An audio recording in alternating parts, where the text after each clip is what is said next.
Villains are born from primal ambition. They yearn to destroy civilization and plunge society into chaos. Jung Jin was one such being. His existence served only a single purpose. The classroom was shattered by bursts of loud, boisterous laughter and chatter. Jung Jin remained as still as a stone statue, ignoring his classmates who were excitedly discussing some old movie. The sounds of laughter and arguments mingled, like demonic whispers stabbing directly into his eardrums. He lazily raised an eyebrow, his cold, soulless gaze sweeping across the room. A sarcastic thought bubbled up. He judged them to be nothing more than a pathetic bunch. Instantly, Jung Jin's dark thoughts transformed the classroom into a hellish scene. Everything around him was stained, a blinding, deep crimson. He sneered and uttered a cruel remark. "This trash isn't worth saving. They're just in my way of finding the ruler of time." After speaking, Jung Jin glanced around, admiring the results he had just created one last time. The classmates who had just been laughing loudly were now all lying motionless on the floor. Even the school beauty, Jia Hyun, suffered the same fate, falling with her eyes wide open. But then, from that cold body, a sound echoed, calling his name. That voice suddenly yanked him back to the chaotic reality. The real flesh and blood, Jia Hyun, was right in his face, calling his name for attendance. Jung Jin only felt disgust, decisively turning his head to look away. The girl's blood boiled as she yelled, revealing the intense anger churning inside her. Jia Hyun then suddenly changed her tone, suggesting that Jung Jin had a crush on her. The constant nagging buzzing in his ear caused the killing intent within him to stir. Jia Hyun was completely unaware of the danger, still wearing a resentful expression. Just then, Sang Nam burst in cheerfully, calling out Jung Jin's name and shattering the tense atmosphere. He flashed a smile as bright as the morning sun, eagerly checking on his friend, despite his best friend not even glancing at him. Sang Nam chattered on, while Jung Jin impatiently muttered curses under his breath. Jia Hyun couldn't stand it anymore and sarcastically remarked that he gets ignored every time. So why bother being so eager? Hit where it hurt. Sang Nam let out a cold, disdainful snort. The two of them immediately launched into a fiery war of words to defend their own opinions. The noise gave Jung Jin a headache, so he boredly flicked his finger. He began to twirl his index finger, ignoring the argument next to him that was reaching its peak. The ballpoint pens in front of Jung Jin suddenly stood upright, as if pulled by an invisible force. Sang Nam, completely oblivious to the imminent danger, was still grinning from ear to ear. The moment he finished speaking, Jung Jin immediately shot a ballpoint pen like a weapon towards the target. Its terrifying speed turned it into a throwing dagger, piercing straight through the middle of Sang Nam's forehead. Jia Hyun, sitting right next to him, couldn't escape a similar fate. Having dealt with the noisy mess, Jung Jin casually cursed the two stupid chatterboxes. As soon as he finished speaking, the two still warm bodies collapsed into the aisle. The other students in the class were so scared they froze solid. All of them simultaneously showed expressions of absolute horror, but that state of shock didn't last long. Even Jung Jin could feel the tremors of the approaching time loop. He pondered for just a moment before letting himself be enveloped by that energy. The flow of time began to reverse.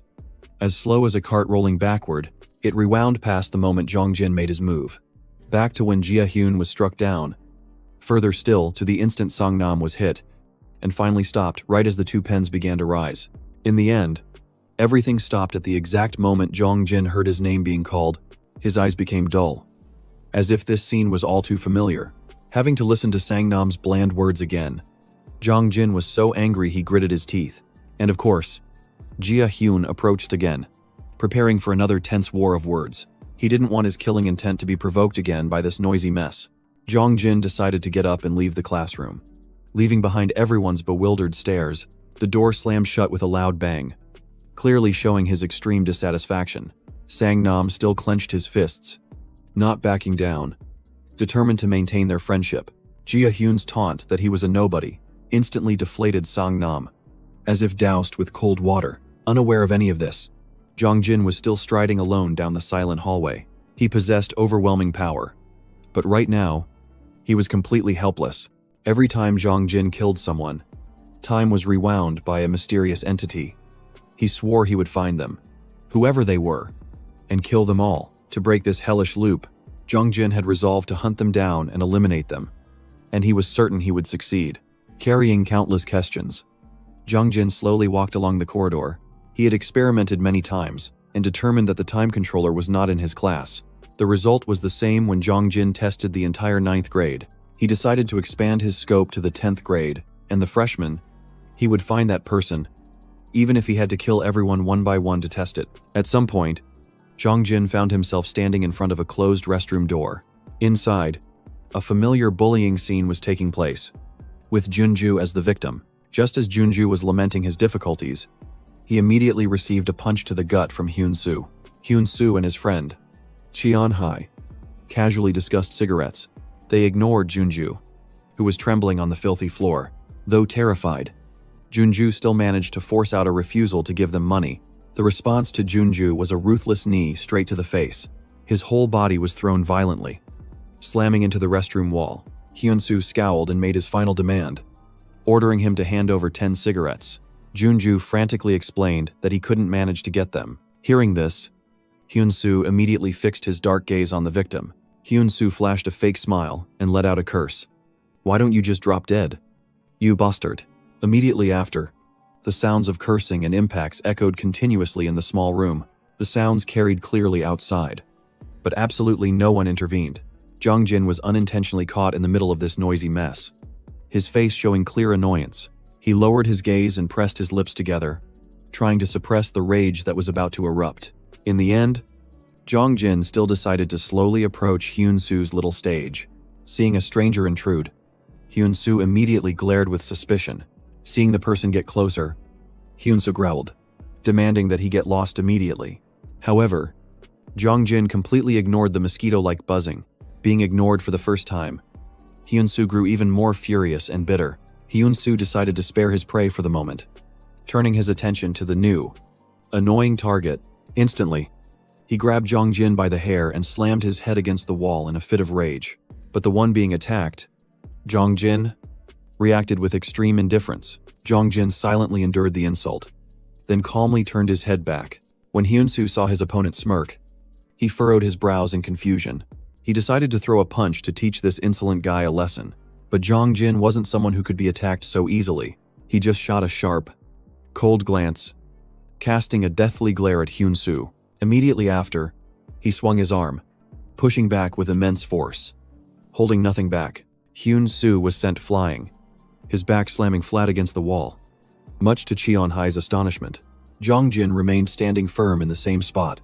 Holding the pose from his attack, he coldly watched his opponent, who was now coughing up fresh blood. The bully staggered and then collapsed to the floor like a boneless puppet. In the blink of an eye, Hyun-soo had been knocked unconscious. While Cheon-hai rushed to check on his buddy, Junju stood frozen, terrified by Zhang Jin's power.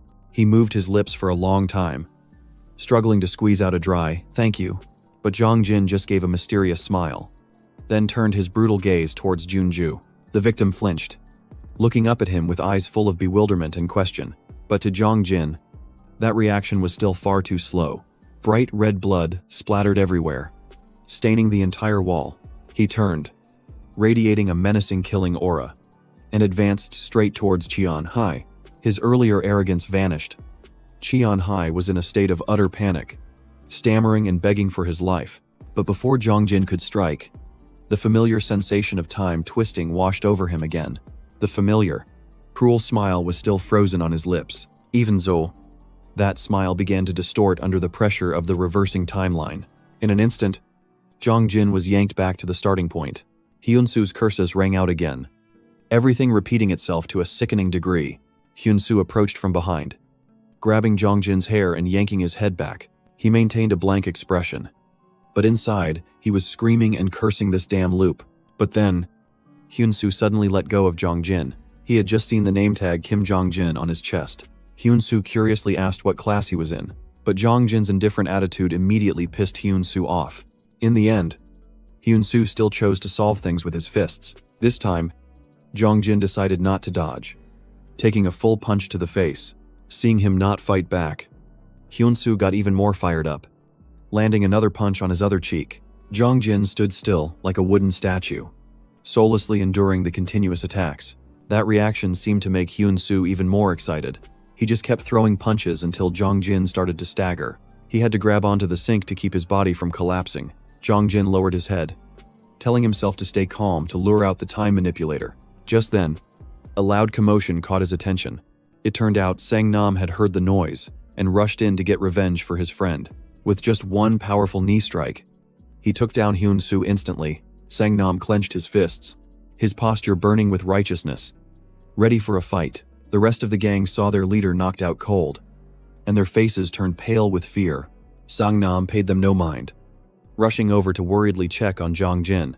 Although Jong Jin looked fine on the outside, he was in an extremely foul mood. Sang Nam was surprised to see the corner of Jong Jin's mouth twitch into a smirk. As if he'd discovered a new wonder of the world, he started to panic, frantically checking Jong Jin all over for any serious injuries. Jong Jin found it annoying and broke his usual silence to reassure Sang Nam that he was fine and wanted to go home. That request left Sang Nam stunned for a moment, and then he immediately brightened up. Sang Nam immediately turned around, happily giving Jong Jin a piggyback ride as they left.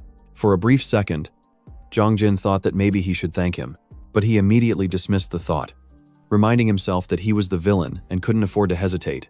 A girl was lifting dumbbells in her room when she heard a noise and went to the door, calling out, "Who's there?" Jong Jin's voice came from outside the door. "I'm here to warn you. You're being too loud." The girl replied, confused, "I don't think I was being that noisy."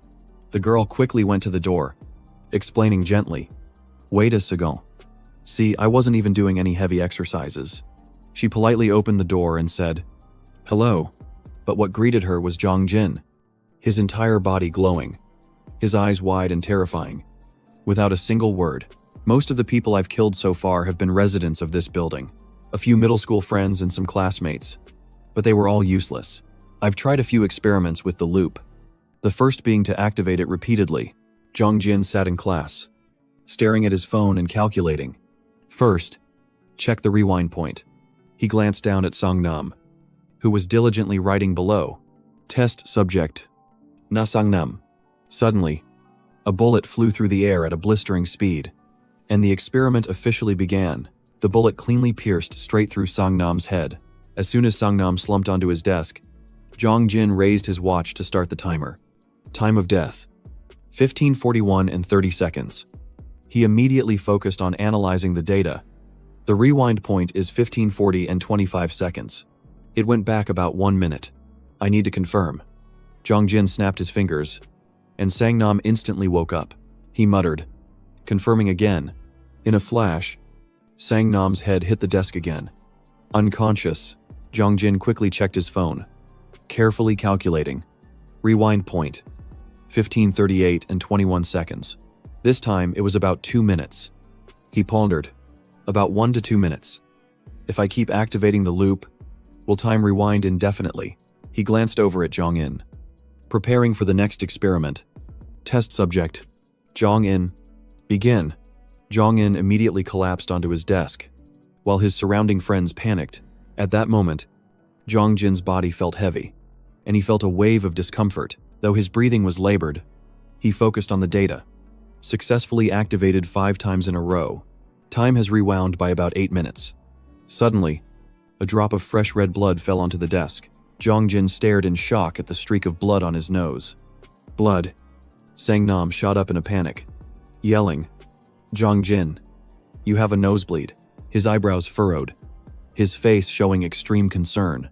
Jong Jin gestured for Sang Nam to sit down, cursing inwardly. What a pain. Conclusion. It's possible to rewind time indefinitely, but the price is severe injury to myself. Succeeded 5 times. Second experiment, self-termination. Jong Jin's body floated as he wondered, if I kill someone, time rewinds. So what happens if I kill myself? He closed his eyes, his thoughts chaotic. If those guys saw this, how would they react? He raised his hand, and a cold blue light enveloped it. Jong Jin's eyes widened, his expression grave. What if time doesn't rewind? Without hesitation, he pressed his hand firmly against his chest. Wouldn't that just be a pointless death? A loud noise echoed through the space as the power exploded. A dog was startled, quickly dashing away with nimble steps. Sang Nam called out in confusion, "Hey, Chogat, where are you running off to?" In front of him, Jong Jin was lying motionless on the ground. Sang Nam's eyes were stunned, his face frozen, completely unable to understand what had just happened. Seeing Jong Jin lying still and covered in injuries, He screamed in panic. Zhang Jin. Zhang Jin slowly opened his eyes. His consciousness gradually returning after being knocked out. He squinted his eyes, his expression still bewildered. Half awake and half dreaming, Sangnam quickly lifted him onto his back, encouraging him as he ran. Zhang Jin. We're almost at the hospital, just hold on tight. Zhang Jin bowed his head, gritting his teeth and blaming himself. I can't control my power. Am I that afraid of dying? His voice suddenly rang out decisively. Stop. Sangnam asked gently. Okay. Zhang Jin. Are you all right? He set Yongjin down, sincerely advising, let's get to the hospital first. You're badly hurt. But Zhang Jin glared, his voice dangerously low and aggressive. Get lost. With that said, he walked straight into the middle of the road. Without any hesitation, he ran out and stood directly in front of a truck that was speeding towards him. Zhang Jin's eyes narrowed, his gaze firm and resolute. Sangnam witnessed the scene, so shocked that he was frozen in place. The truck sped forward, slamming straight into Zhang Jin, sending his body flying and blood splattering everywhere. Suicide also triggers the loop. That bastard won't let me die. But there's something strange. Sangnam immediately hoisted him up and started running again, his face tense. To the nurse's office, first I'm on my way. Hold on tight. This action made Zhang Jin wonder, why does this guy have to be so damn kind? Sangnam ran frantically, his footsteps urgent, not daring to waste a single second. His face showed growing anxiety and fear as he yelled, get out of the way. In his rush, he suddenly came across Hyun Cheon's gang of bullies, forcing Minho to kneel in the middle of the hallway. Even while wearing a horse mask, Minho couldn't hide his fear. Sangnam didn't hesitate, sprinting past and accidentally bumping into Minho, knocking him aside. Minho's body swayed, losing balance before falling to the ground. He tumbled onto the floor, lying motionless, completely lifeless. The hallway was silent, and the air around them seemed to thicken. Minho was surrounded by the bullies, who were forcing him to neigh like a horse. Hyun Cheon was recording with his phone while laughing mockingly. Look at this idiot. The phone screen showed Minho's face covered by a horse mask. While Minji and Minhyun made ridiculous poses in the background, Minho groaned in pain, and Minji snapped irritably, telling him to do it properly. Ignoring Minho struggling on the floor, one of the gang members made a jeering comment, saying it was easier to make him do this.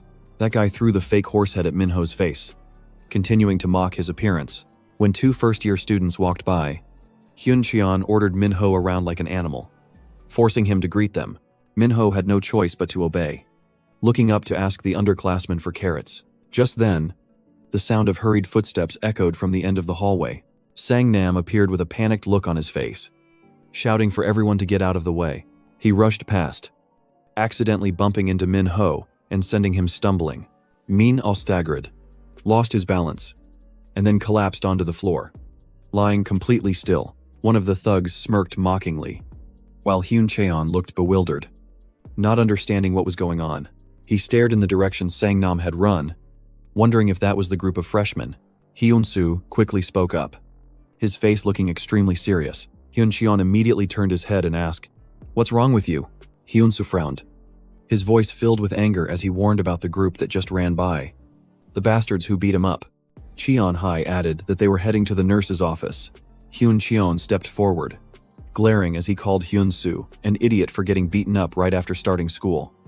And then he asked who they were. Hyun-soo's face was tense as he admitted that he only knew the guy walking behind was named Kim Jong-jin, but he didn't know his class. He looked up, cautiously mentioning that the fat guy with them also knew how to fight.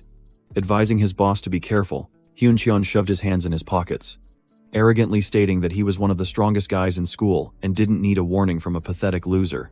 Meanwhile, Minho, who was lying on the floor, overheard everything and silently worried for the other group.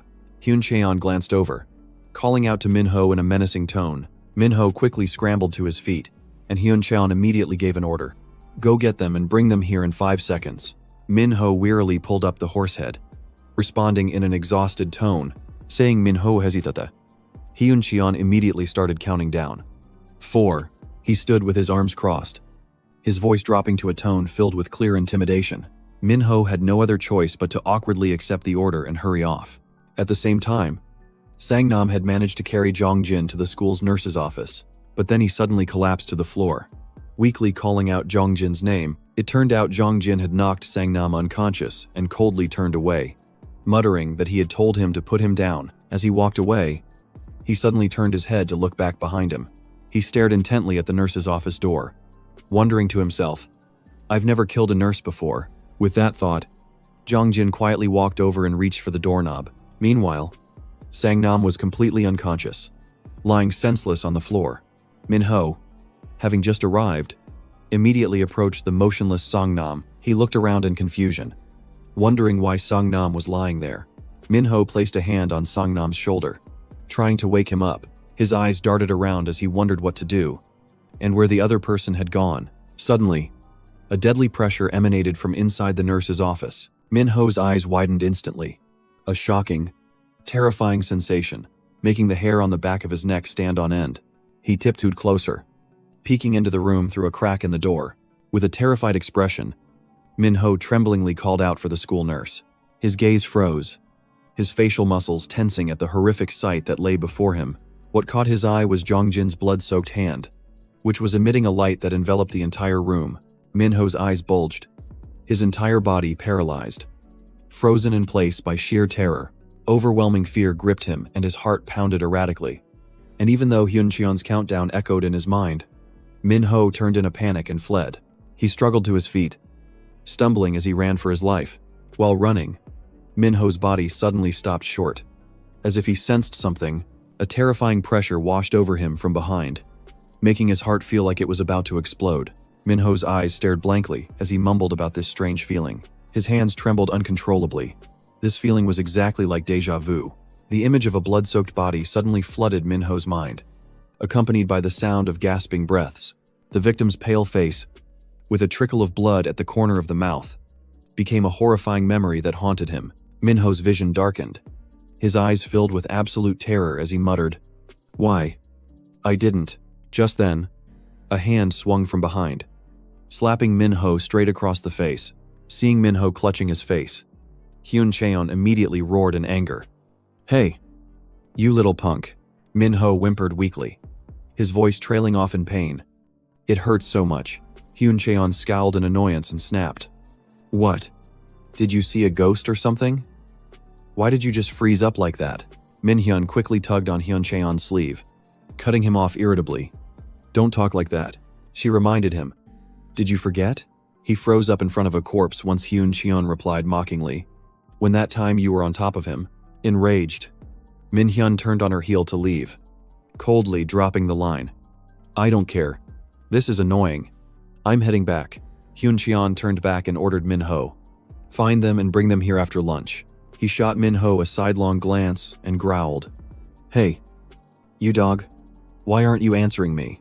Minho was still stunned, not yet recovered from his terror, and stammered, "Oh, yes. See ya." Hyun Cheon's group snorted coldly and then turned to leave. Just when he thought it was over, the fake horsehead suddenly flew through the air and smacked him right in the face. Hyunsu walked by, smirking arrogantly, and said, "Tell the fat kid he's dead.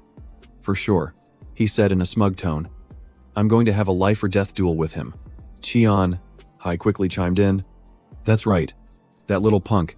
Minho stood motionless, lost in a vague stream of thought. His eyes were wide with shock as he murmured, "There's no mistaking it." The recent memory sent him into a panic, his chaotic thoughts racing. "This has happened before," Minho affirmed decisively in his mind. "A similar event. I'm absolutely sure of it." Jongjin focused on his notebook, using a pen to cross out the names of the subjects whose experiments were complete. The pen moved decisively, striking each name off the list one by one. He snapped the notebook shut. Jongjin lowered his gaze thoughtfully, his eyes looking into the distance. "Maybe I should pay a visit to DAE World School." He immediately took off, his body launching into the air and vanishing without a trace. In the blink of an eye, Jongjin appeared on the grounds of DAE World School. Inside the classroom, the teacher and students were still highly focused on the lesson. All the students were diligently taking notes, the atmosphere completely silent, except for the scratching of pens.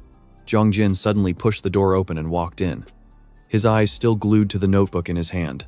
The teacher immediately took notice and asked in a stern voice, "You there, student? Who are you?" He shouted angrily. What school are you from? Jung Jin just glanced back at him, his gaze chillingly sharp. A male student suddenly shot to his feet with a stunned expression. Kim Jung Jin, what are you doing here? Another student also turned, looking at him with a bewildered expression. Kim Young Jin. Jung Jin just closed his eyes slightly, remaining completely silent without a word of explanation. He suddenly bared his teeth in a grin, a terrifying smile that unsettled the entire class, and said, "Hello." The grotesque smile remained on Jung Jin's lips as a terrifying pressure erupted, enveloping the entire room. A blinding aura flared up around Jung Jin's body, his eyes wide with a crazed look. A pen on a desk suddenly shot into the air, and a female student who witnessed it stared in shock, her eyes wide. Immediately, all the school supplies in the room began to float in unison, leaving the entire class dumbfounded. The objects slowly gathered together, then shot towards Jung Jin all at once. All the students were frozen in shock, unable to believe their eyes. What on earth was he? The teacher scowled and yelled, You little brat, what kind of trick are you pulling?" Jung Jin completely ignored him, speaking in a solemn, commanding tone. Up here. His eyes widened, his murderous gaze fixed on the empty space before him. Ruler of time. The aura around him grew more intense, its overwhelming power plunging the room into a tense silence. The teacher stepped forward, pointing directly at Jung Jin and scolding him. "What is this nonsense you're spouting? Get out of my classroom." A deadly glint flashed in Jung Jin's pupils as he growled a curse. "You useless piece of trash." The teacher's brow furrowed, his anger exploding as he shouted, "What did you just say? You little brat." The moment he finished speaking, dozens of pens shot forward, aiming straight for their target. The teacher froze, his eyes bulging as he watched a barrage of sharp pen tips fly straight at his face. The rain of sharp pens made impact, and fresh blood immediately splattered everywhere, painting the space red in a horrific scene. The teacher's body immediately swayed, his legs turning to jelly. As all his strength left him, he instantly collapsed to the floor, completely motionless. The entire class descended into chaos as students screamed, shoving each other to escape with terrified looks on their faces. Jung Jin's face was splattered with blood, his eyes wide as his cold, murderous voice rang out. D. The hallway outside remained quiet, but inside the classroom, fresh blood covered the glass door, and the thick smell of iron filled the air. Meanwhile, Min-ho was haunted by fear, a suppressed sense of unease, making it impossible for him to swallow his food. He stared blankly down at the full tray of food in front of him. Hyun Cheon sidled up to him, smirking as he taunted. "What's wrong? Is the food bad? Or are you just feeling lonely?" He put on a fake, friendly smile and insincerely offered, "Want to come eat with us tomorrow?" He slung an arm around his shoulder, leaned in close to Min-ho, and sneered. "What do you say?" "Who?" Min-ho. Min-ho closed his eyes and forced a crooked smile. "Sure. Can I?" Hyun Cheon immediately grabbed Min-ho's hair and brutally slammed his head straight into the food tray. He growled, getting right in his face. "So, what about that favor?" I asked. Min-ho, trying to suppress the pain, answered, That freshman guy. I told him. The other one was injured, so he went home early." Hyun Cheon yanked Min-ho's head back up and snarled. "I don't care about the other one," he commanded sharply. "Bring that big dude here." Min-ho weakly replied, "I understand." Hyun Cheon's brutality silenced the entire cafeteria. No one dared to look up. Hyun Cheon placed a hand on Min-ho's shoulder. Curious. "Hey, you mutt." "Oh wait, Kang Min-ho, you see ghosts or something?" Min-ho quickly denied it. Hyun Cheon pressed him. "Then why were you staring at the body of that suicide kid?" Min-ho hesitated. I just felt a little sorry for him." Hyun Cheon immediately turned to the next table and called out, "Hey, you 6th graders." He glared at them mockingly. "This mutt here says he's lonely. Didn't he kill that other guy? Why do you all treat him like that? Or are you ashamed of him too?" The boys who were called out could only remain silent, cowering in their seats. Hyun Cheon walked past Min-ho, tossing a contemptuous remark. "Just keep cowering like that. Hurry up and eat. You bastard." Then he shouted, "Let's go." He turned and ordered his lackeys. "Everyone, gather up." One of them quickly asked. "What about me?" Hyun Cheon coldly snapped. "Get lost." The lackey tried to plead. "Why?" "Boss, let me come with you." Minho walked silently across the school grounds, looking dazed and empty. Each of his steps was heavy, as if he were carrying an invisible burden. His eyes were dark, reflecting extreme fear and emptiness. As Minho was walking, he suddenly froze in his tracks. He glanced sideways in confusion. His eyes fell upon the body of a small bird lying motionless on the grass. His eyes immediately widened. Filled with horror, Minho stared intently at the bird's body sprawled on the ground. At that moment, the image of a male student's blood-soaked corpse flooded his mind. He was stunned as he recalled the horrifying scene from before. I had only one desire: to save my friend who was on the brink of death. Back then, Minho had tried to save him.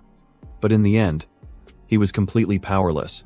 But no matter how many times I tried to save him, Minho realized in a panic that whenever his hand made contact, time would rewind to the exact moment that student died. He resentfully tormented himself. Why do I have such a useless ability? Tears streamed down his face, reflecting his surging despair. He didn't want this power anymore. Minho gently picked up the bird's body and placed it in his palm. Suddenly, an intense red light erupted from the bird's small body. The very moment Minho lifted the bird, a brilliant crimson light enveloped his body. The piercing crackle of electric sparks flashed around him. Minho's eyes were wide, his face tense with intense concentration. Finally, he slowly exhaled, his expression relaxing in relief. The bird's eyes slowly opened. Its body trembled slightly, and then it began to move.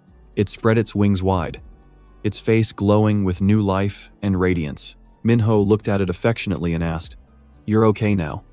"Right." The little bird in his palm flapped its wings and soared high into the sky. Minho remained there, silently watching the bird's silhouette fade into the distance.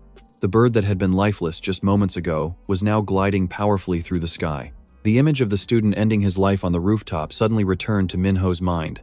He wished he could save people, just like he saved that bird. His eyes drooped, his gaze filled with a choked, sorrowful feeling. Just then, Sangnam appeared from behind, calling out, "Senior Kang Minho." Minho jumped and turned around, asking worriedly, "When did you get here? Did you see everything?" Sangnam replied innocently. "Huh, what are you talking about?" Senior Minho quickly changed the subject. "No, it's nothing." Sangnam didn't seem to care, urging, "Let's go." In a secluded corner of the schoolyard, a place few people visited, Hyun Cheon's gang of thugs was already waiting. The area was quiet, with only the sound of the wind rustling through the leaves. Hyun Cheon was taking a drag from his cigarette, squinting as he glanced behind him. Seeing Minho bring Sangnam over, he exhaled a puff of thick white smoke with a provocative attitude. Hyun Cheon held the cigarette between his fingers and flicked it forward. The cigarette butt flew straight towards Sangnam, who quickly tilted his head to dodge it in alarm. Hyun Cheon immediately closed the distance, delivering a powerful, vicious kick to Sangnam's leg. Sangnam buckled to his knees, his face contorted in a pained grimace as he cried out. Hyun Cheon didn't stop, swinging his hand to slap him right across the face. His eyes bulged as he smirked, gloating and full of arrogance. Minho could only hang his head, standing silently as he watched Sangnam get mercilessly beaten. He squeezed his eyes shut as guilt and remorse washed over him. Hyun Cheon hurled an insult. "You bastard. You reek of sweat." He stuck his hands in his pockets and asked arrogantly, "Hey, Na Sangnam, you think you're such a good fighter, do you know who beat up my little brother?" He continued to question him. "Why did you dare to hit Hyun Soo?" Sangnam hesitated before answering, It was because a close friend of mine got hurt." Hyun Cheon stepped closer, smirking sarcastically. "What's with you two? Are you dating or something?" Despite the blood trickling from the corner of his mouth, Sangnam remained resolute and unwavering. "I have a reason to protect my friend." His voice suddenly became firm. "He is my benefactor." Hyun Cheon frowned and scoffed. "You idiot. Are you putting on a play?" With that, he turned his back, uttering a threat. "Go ahead and be a couple. You sickos." Sangnam emphasized once more, his voice dead serious. "I'm not kidding. I will protect him until I die." Hyun Cheon glanced back in annoyance. "You think that guy will be grateful to you? You're a fool." "Even so," Sangnam affirmed with conviction. "Yes, I'm sure of it." Hyun Cheon suddenly burst into mocking laughter. "Oh, really?" He turned to his lackey and ordered, "Tomorrow, take care of that bastard for me." The lackey grinned, Sure thing, Hyun-kyeon added. After you're done, drag him through the streets. Get a few more guys ready. The lackey's face lit up with even more excitement. Leave it to me, the lackey asked. Hyun-kyeon, can I do whatever I want to him? He replied curtly. Yeah. Hearing this, Sang-nam gritted his teeth, his body trembling with rage. Jong-jin was in danger. He immediately stood up straight, his posture defiant. His voice rang out, sharp and powerful. Senior. Hyun-cheon turned his face. His eyes filled with caution. Sang-nam's eyes suddenly darkened. His stern gaze froze the air. You have a mosquito on your cheek. Hyun-cheon scowled and snapped. So what? Sang-nam didn't hold back any longer. He smiled and said, allow me. Instantly, he swung his arm and delivered a devastating punch straight to Hyun-cheon's face. The bully's eyes rolled back. He foamed at the mouth, and his body shook uncontrollably. The incredibly powerful punch sent Hyun-cheon staggering, completely losing his balance. Immediately after, he collapsed to the ground, looking utterly pathetic. Seeing Hyun-cheon lying motionless with blood pouring from his nose, his lackeys were stunned. Hyun-cheon, hey, wake up. Finally, Sang-nam bowed slightly and said politely, please don't bother us anymore. Okay. Min-ho watched from a distance, his eyes wide with shock at Sang-nam's actions. Sang-nam scowled and snarled. You bastard. If you breathe a single word about this, you're dead. Min-ho raised his hands in fear and stammered, I'll keep it a secret. Sang-nam immediately yelled, get lost. Min-ho instantly turned and silently left the area. Hyun-soo, hiding behind a nearby wall, smirked sinisterly. A one-hit knockout. Pretty impressive. It seems. His expression grew even more wicked. Taking down a tough guy like that. Things are starting to get interesting. At the same time, Min-ho was running for his life, his eyes filled with utter panic and stress. He just kept dashing forward, completely oblivious to his surroundings. In his panic, Min-ho ran right past Jong-jin without even noticing him. Fear consumed his mind, making him unable to pay attention to anything around him. Jong-jin flipped through his planner, muttering, the classmates are done. Now it's the second year's turn. Jong-jin and Min-ho were both there. A distance between them that signaled a tense encounter was on the horizon. During art class, Ms. E.G. gave the assignment, everyone, please draw a self-portrait that expresses your deepest secret. The teacher gently reminded them, when you're finished, please turn in your work to me. Min-ho was sketching a picture, with life and trees on one side, and death with a skull on the other. Just then, the sound of steady footsteps echoed from the hallway. Those footsteps grew clearer and clearer, their rhythm urgent and steady. Jong-jin appeared in front of a sophomore classroom, his figure blurry. Without hesitation, he immediately pushed the door open and walked in. Meanwhile, Min-ho was still diligently finishing his incomplete drawing. A sudden sound from the classroom door made his brushstroke freeze. The moment Jong-jin stepped inside, every pen and pencil in the room instantly floated into the air. The entire class was stunned, their eyes wide with shock at the bizarre phenomenon. Ms. IEG was walking around the class and stopped to praise Min-ho, saying, your split composition is very impressive. She pointed to the drawing of the skull and asked curiously, is this the dark corner of your psyche? Min-ho gave a forced smile and explained awkwardly, I'm just trying to express the fear of death. Ms. E.G. smiled and remarked, so you're depicting death within life. That's a very unique way to express it. She gently placed a hand on his shoulder and asked kindly, Min-ho, animals must be very important to you too. Right, Min-ho replied hesitantly and awkwardly. Yes, that's right. Outside in the hallway, the space was as quiet as ever. Jong-jin was now standing in front of another sophomore classroom. The air around him was thick with tension, stretched taut like a violin string. He calmly and slowly moved on to his next target. Suddenly, Min-ho's expression darkened. He froze, clearly sensing an invisible pressure bearing down on him. His eyes went wide, his gaze empty, and his whole body trembled uncontrollably with fear. Ms. E.G. noticed something was wrong, hurried over, and placed a hand on his back comfortingly, asking, what's wrong?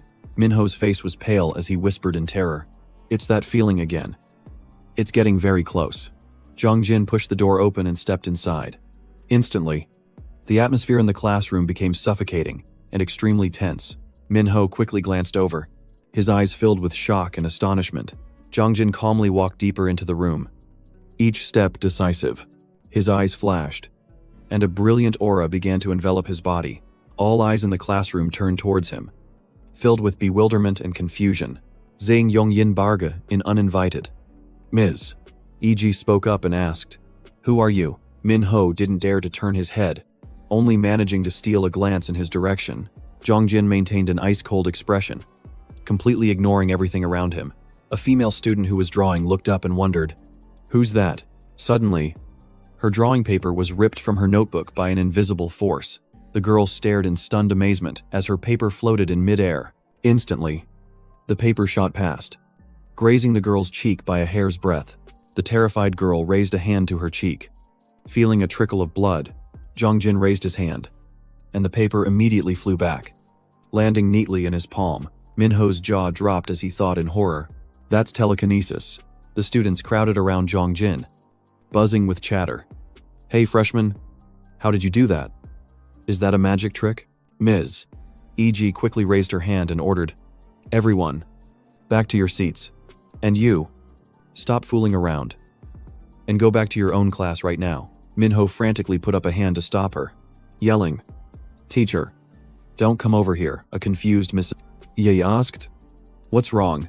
The paper instantly became a weapon, whistling through the air as it sliced cleanly across Miss IEG's neck, and fresh blood spurted out. A hot stream of blood sprayed out, splattering everywhere and dyeing Minho's face red. Minho was frozen solid, his eyes wide open, with a look of absolute horror etched onto his face. He shot up in shock, witnessing Ms. E.G.'s body go limp and collapse onto the floor. The whole class erupted in chaos, screaming in panic and trying to escape. "Who is that psycho? Run!" Jongjin calmly and slowly walked past the students who were lying motionless all over the floor. The students were jammed at the door, trembling in fear. "The door won't open. He's getting closer." Ms. E.G. lay gasping for air, struggling to call his name. "Minho." Then her eyes closed for good as she drew her last breath. Minho gritted his teeth as tears of anguish streamed down his face. He choked out a sob. "Teacher." He looked at his hands in despair, questioning himself. "I want to save her. But how? No. If I hesitate, the chance will be gone." The remaining students used chairs to desperately fight back, trying to block Jongjin's advance. Don't come over here." Everyone's face showed clear signs of unease and utter terror. What in the world is wrong with him? But Jongjin didn't attack. He just coldly walked past the panicking crowd. The scene before his eyes was Minho placing his hands on Miss Yeji, his entire body erupting in a brilliant light. The aura surrounding Minho grew more and more radiant, flaring intensely. Minho's eyes widened, filled with bewilderment. "What is this?" Ms. E.G. slowly opened her eyes, her consciousness vaguely returning as if she had just been pulled back from the brink of death. Minho cried out joyfully, "Teacher Ms." E.G. held her head, dazed, and mumbled, "My head." Minho's gaze suddenly snapped down, and he noticed with surprise that cracks were beginning to appear on the floor. Jongjin was suddenly standing right in front of him, holding a large rock, his eyes wide and filled with killing intent. His face darkened as he growled a threat. "You power user." He immediately hurled the sharp rock, which shot straight towards Minho with lightning speed. Minho's jaw dropped in shock as he watched the huge rock hurtling towards him, getting closer and closer. He could only stare, frozen, at the object, completely helpless and unable to dodge. The scene rewound. A sharp piece of glass shot forward. Immediately after, fresh blood sprayed out, splashing right onto Minho's face. Then, everyone collapsed to the floor, one by one. He was utterly terrified, his throat choked up, only able to make speechless sounds. A cold figure stepped over the bodies, walking straight towards him. "He has powers too, just like me." Tears of fear welled up in Minho's eyes. "But why?" He glanced at the motionless Ms. Yi. Why would he do this? Minho's tears began to stream down his face as he sobbed. "Teacher." He held up his hands, overwhelmed by a sense of helplessness. "I want to save her. But what can I do?" Minho buried his head in his hands, tormenting himself. "They're going to die anyway. I'll just have to endure it like all the other times." But then he had a realization. "No. If I just let this happen, I won't get another chance. Minho had to turn back time. In the present moment, he was using his healing ability on M's. Yeah, Ji. A brilliant light flared up around Minho, directly transferring life energy into her. Finally, Ms. IEG weakly and groggily opened her eyes. He cried out joyfully. Teacher. The teacher sat up, steel dawsed, and mumbled. My head. His joy was fleeting as Minho worried. She'll be attacked again. Can I stop it in time? If I save them, what will happen? Suddenly, the sound of footsteps made Minho jump and turn around. Minho slowly raised his eyes to look ahead. Zhang Jin stood there imposingly, a large rock in his hands. Minho's jaw dropped in shock. No. It's not time for the time loop to activate yet. His eyes flashed with killing intent as he roared. You ruler of time. He decisively threw the sharp rock in his hand. The rock shot straight towards the motionless Minho. Just as the rock was a hair's breadth from Minho's face, a sudden temporal fluctuation occurred, and all the visuals began to distort. Both Zhang Jin and the giant rock suddenly froze in midair. His eyes were glued to the tip of the rock. Then, Minho noticed something unusual. He curiously reached out to touch it, murmuring, "What is this?" Immediately, Minho quickly scanned his eyes around the entire classroom. The teacher, Ms.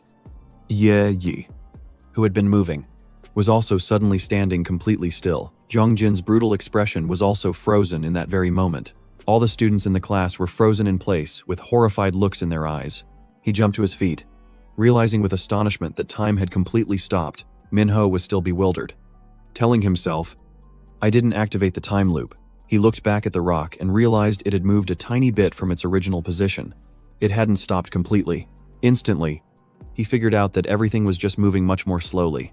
But another question troubled Minho. Why was he the only one who could still move? Suddenly, a tremor hit, causing his body to sway. Right before Minho's eyes, a strange crack began to appear in space itself. The entire surrounding scene was like a sheet of glass that was beginning to fracture, and then Minho suffered the same fate. His body stiffened, unable to move. Suddenly, everything shattered into pieces like glass. Amidst the shattered scenery, Ms. EG's voice suddenly rang out. Class, get back to your seats, wake your friends up. The image of Minho, fast asleep on his desk, appeared immediately after. Pieces of chalk flew straight for his head, and a shout pierced through Minho's daze. Wake up! He jolted awake, his face still etched with pure terror. Strangely, the classroom was completely peaceful, as if nothing had happened at all. The whole class started whispering, "What's wrong with that guy? He looks like he's seen a ghost." Miss EG had to wrap her ruler and shout, "Settle down." Minho let out a sigh of relief. A weight lifted from his shoulders. Thank goodness. Time had turned back. But in the next instant, his eyes widened in astonishment. Minho quickly looked at his watch, wondering why it had reset to this specific moment. He felt uneasy. It was supposed to rewind to the moment right before the fatal incident. Minho's eyes were glued to his watch, wondering if it was because of that strange phenomenon earlier. Why was this happening? At the same time, the sound of heavy panting suddenly echoed from the hallway. The sound reverberated.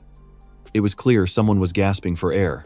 Zhang Jin leaned against the wall, sliding down wearily. He grimaced and gritted his teeth. This feeling, it was as if his body had been completely drained of strength. Zhang Jin punched the wall hard. He hadn't killed anyone. So why was this happening? Countless questions arose without answers. Something was very strange. This wasn't a normal loop. Miss EG stood at the podium, continuing the previous lesson. Everyone, please draw a self-portrait of your deepest secret. Minho was probably the only one not hearing a word the teacher said. Even when she told them to turn in their drawings when they were done, he kept glancing around anxiously, thinking, he'll be here soon. What should I do now? His trembling hands clenched into fists. If he didn't act, everyone would surely die. Minho squeezed his eyes shut, making an ironclad resolve. He had to find a way to stop him. Outside, Zhang Jin was slowly taking one step after another. With his hands in his pockets, he casually made his way up the stairs. Back in the classroom, Minho suddenly shot his hand into the air. His action immediately drew everyone's attention as he spoke up. May I please be excused? Miss Yi asked kindly. Is something wrong? Minho. He lowered his hand and made an excuse. I have a stomachache. The teacher chuckled, joking. It's probably because you slept through the break. Go on, but hurry back. At that same moment, Zhang Jin appeared with a murderous look on his face, radiating a suffocating pressure.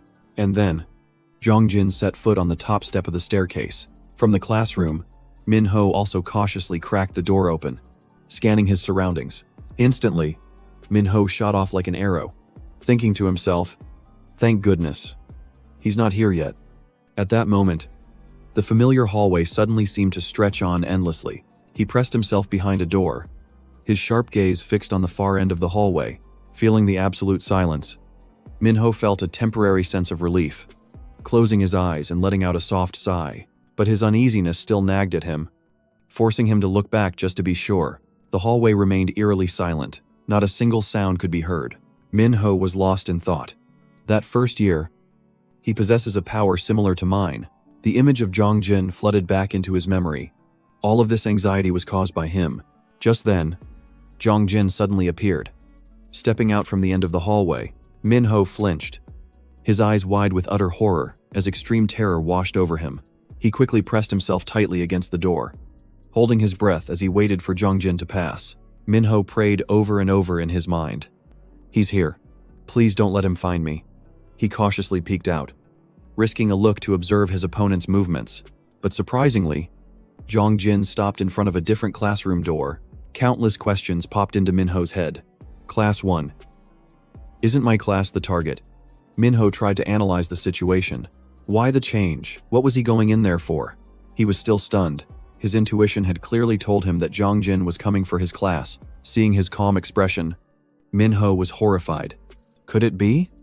He turned back time to massacre Class 1 instead. The door in front of Zhang Jin suddenly opened. He calmly stepped inside.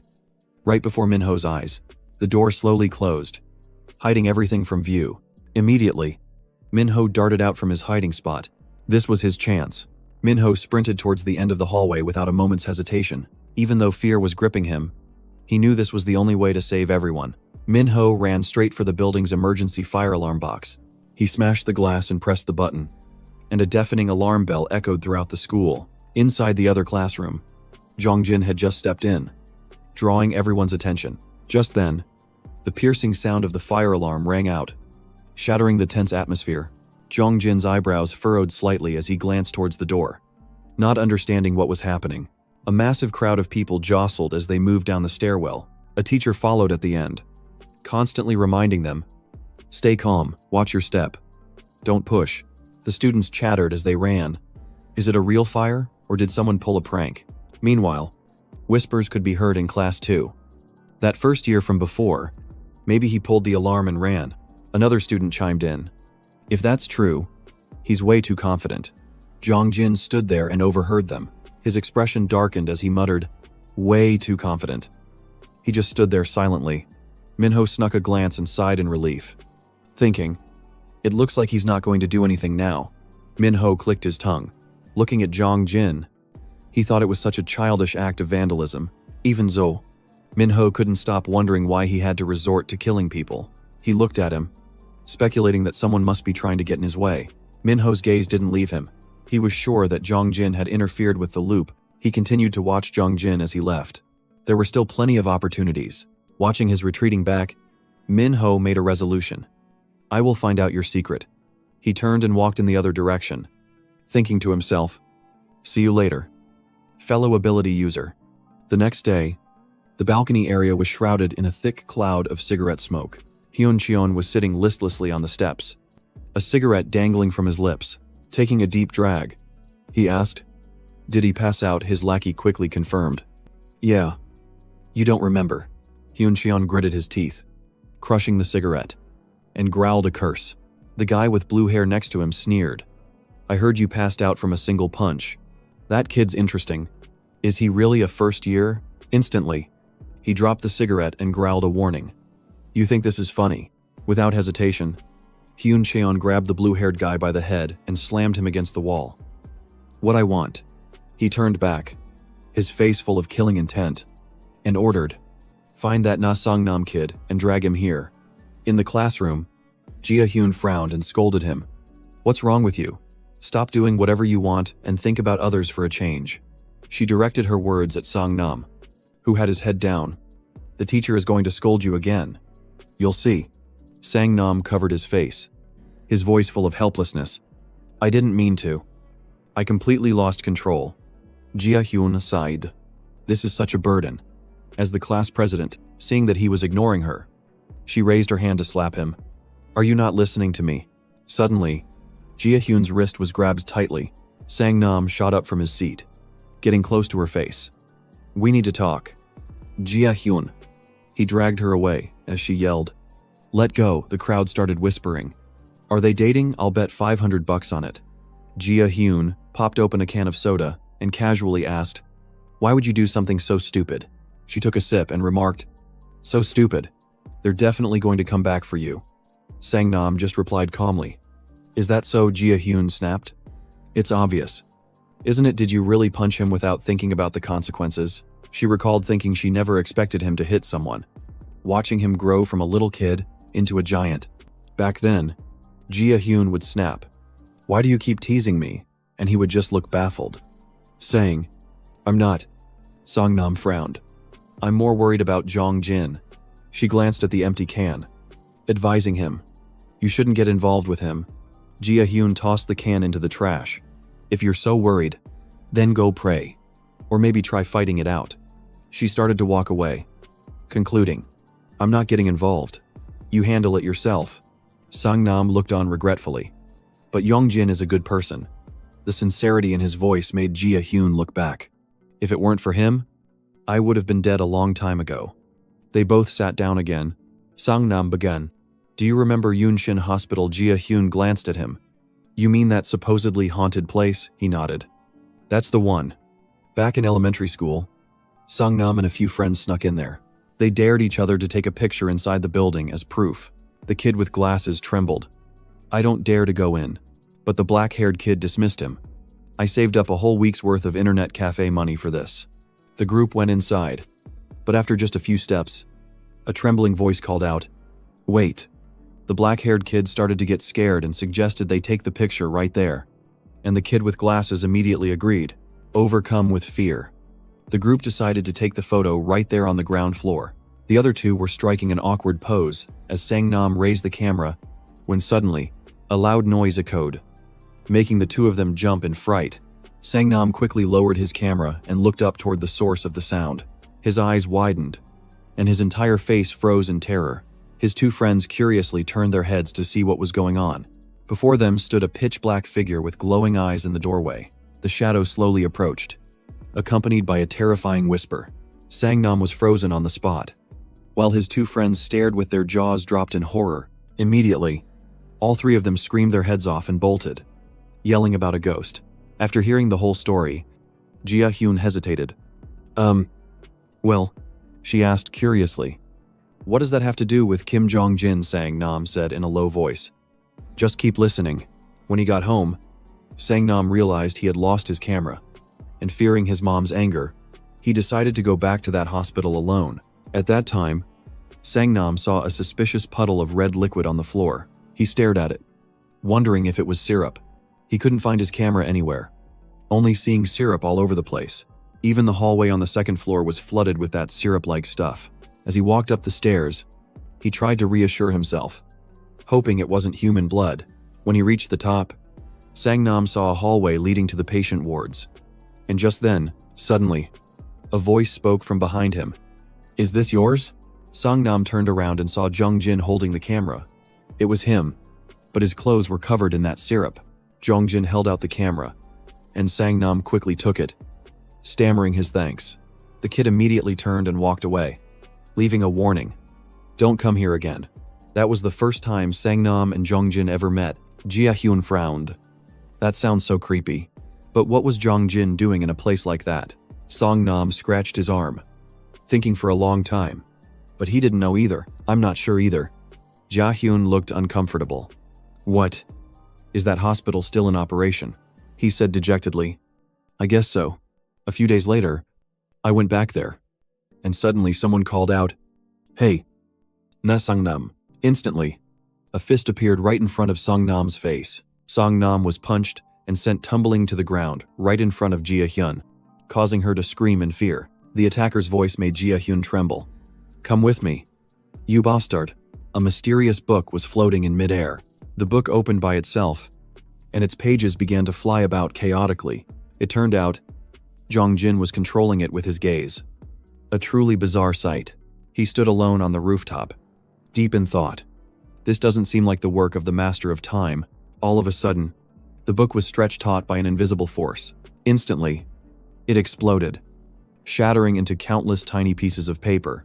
Zhang Jin's face remained cold and emotionless. He watched the fragments fall, his heart heavy.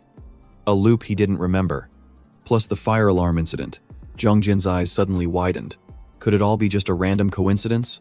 The rooftop floor was littered with shredded paper. This loop was too unusual. It couldn't be a coincidence. A strange noise came from the doorway, catching Zhang Jin's attention. A group of thugs appeared, dragging Songnam with them. They ruthlessly shoved Songnam, throwing him violently to the ground. One of them immediately pulled out his phone to make a call. Reporting. Hyun-kyeon. He's on the rooftop. The guy on the phone didn't notice someone watching from afar, and casually replied, "All right." Another thug raised his foot and kicked Songnam hard, ordering, "Get up. Let's have some fun." Haejin raised his fist tauntingly. "Come at me." Jiho smirked. "Be careful not to get hurt."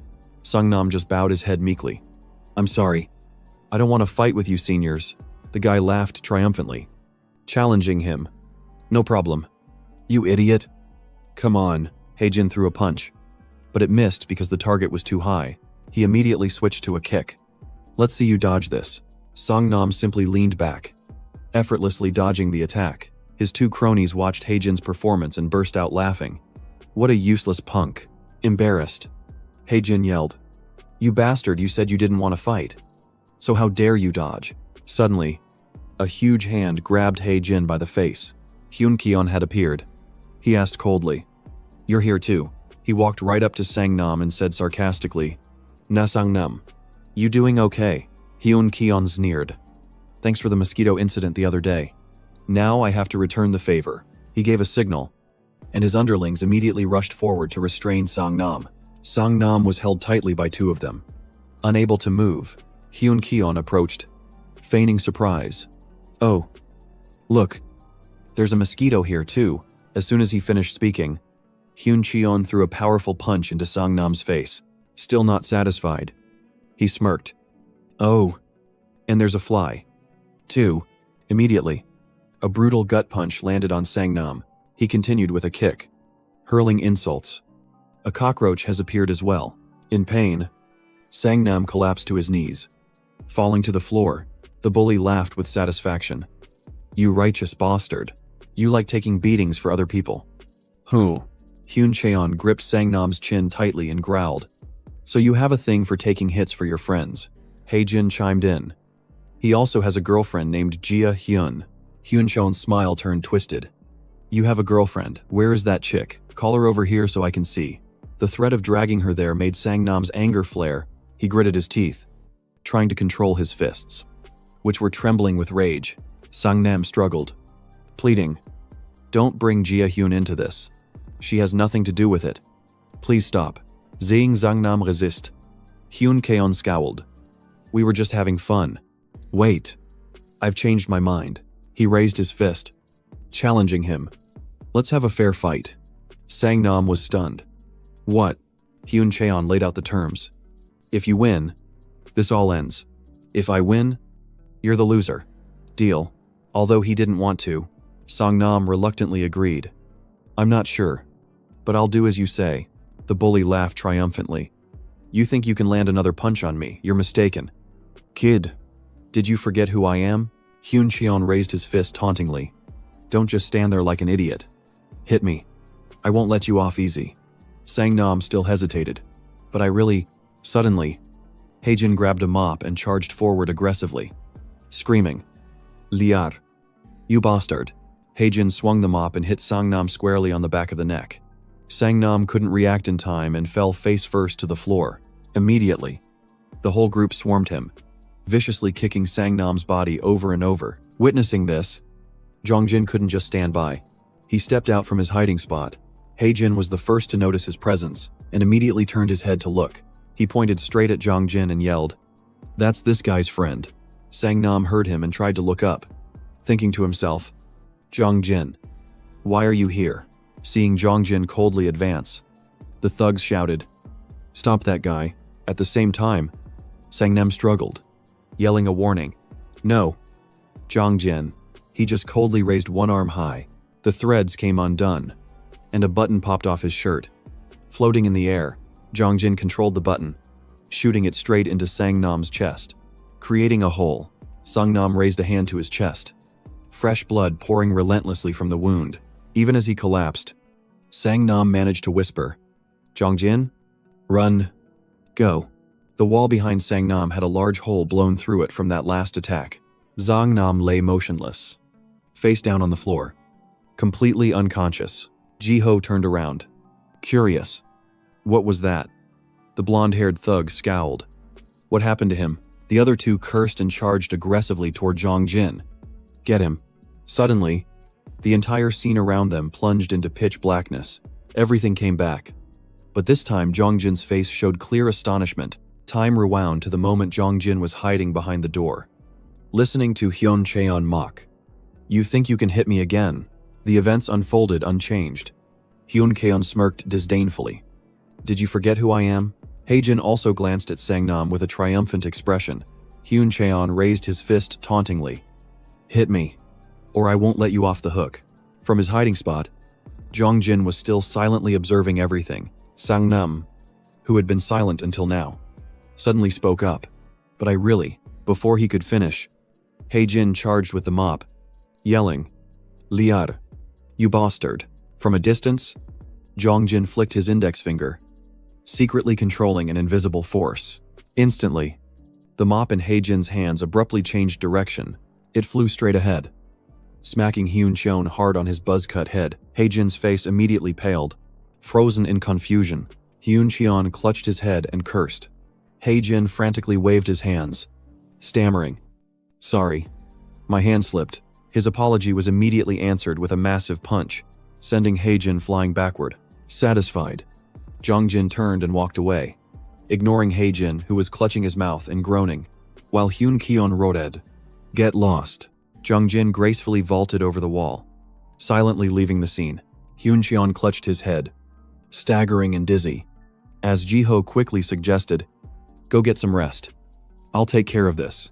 Hyun Cheon waved him off. No. I'm going to smash him with my own hands.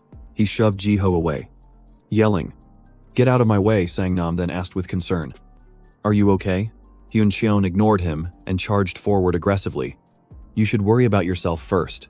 His fist flew straight forward, aiming right for Sang-nam's face. Sang-nam immediately tilted his head, dodging the blow with perfect precision. Having missed the punch, Hyun Cheon glared at Sang-nam. Filled with frustration, he spun around, jumped, and unleashed a powerful kick in his direction. This time, Sang-nam proactively took a step back to evade the attack. The backward step was a bit too deep, causing Sang-nam's back to slam into the railing wall. Hyun Cheon immediately seized the opportunity, rushing in to follow up with another punch. Pushed into a corner, Sang-nam had nowhere left to retreat and could only shut his eyes to brace for the hit. But the punch suddenly stopped just short of his face, and Hyun Cheon burst out laughing. Hyun Cheon silently assessed him. This kid's reflexes are pretty sharp. He smirked smugly. What? You scared? Don't be such a coward. Sang-nam Saihil. I don't actually like violence. Just go ahead and hit me. I won't dodge anymore. Hyun Cheon dismissed the offer, suggesting, That's too boring. Let's play a more interesting game. He then explained the rules. It's the wheat, rice, barley game. Rice is a punch, and barley is a tap. Hyun Cheon raised his fist as a threat. If you dodge the punch, you win. If I land it, I win. 10 rounds. Sang-nam hesitantly accepted, while his mind was in turmoil. Can I even dodge it? He began immediately, pointing at Sang-nam's forehead and shouting, Barley. Hyun Cheon smirked, repeating himself. Barley. A light tap landed on Sang-nam's cheek. Sang-nam immediately raised his hands to cover his face, repeating after him. Barley. Hyun Cheon patted his cheek lightly, mocking him. It's just barley. You coward. He continued to tap lightly, forcing Sang Nam to unconsciously repeat, "Barley, barley." Hyun Cheon rolled his shoulders, feigning boredom as he prepared to end the little game. Sang Nam stammered out, "Rice." Hyun Cheon growled, thrusting his fist forward. "This is it." Once again, Sang Nam squeezed his eyes shut, preparing to take the full force of the blow, but his own clenched fist refused to accept defeat. His inner voice screaming, "I can't dodge," Sang Nam decided to risk it all, swinging his own fist in retaliation, determined to see it through. As a result, their two fists collided head-on with each other. Both of them froze, and the atmosphere grew tense as their underlings watched.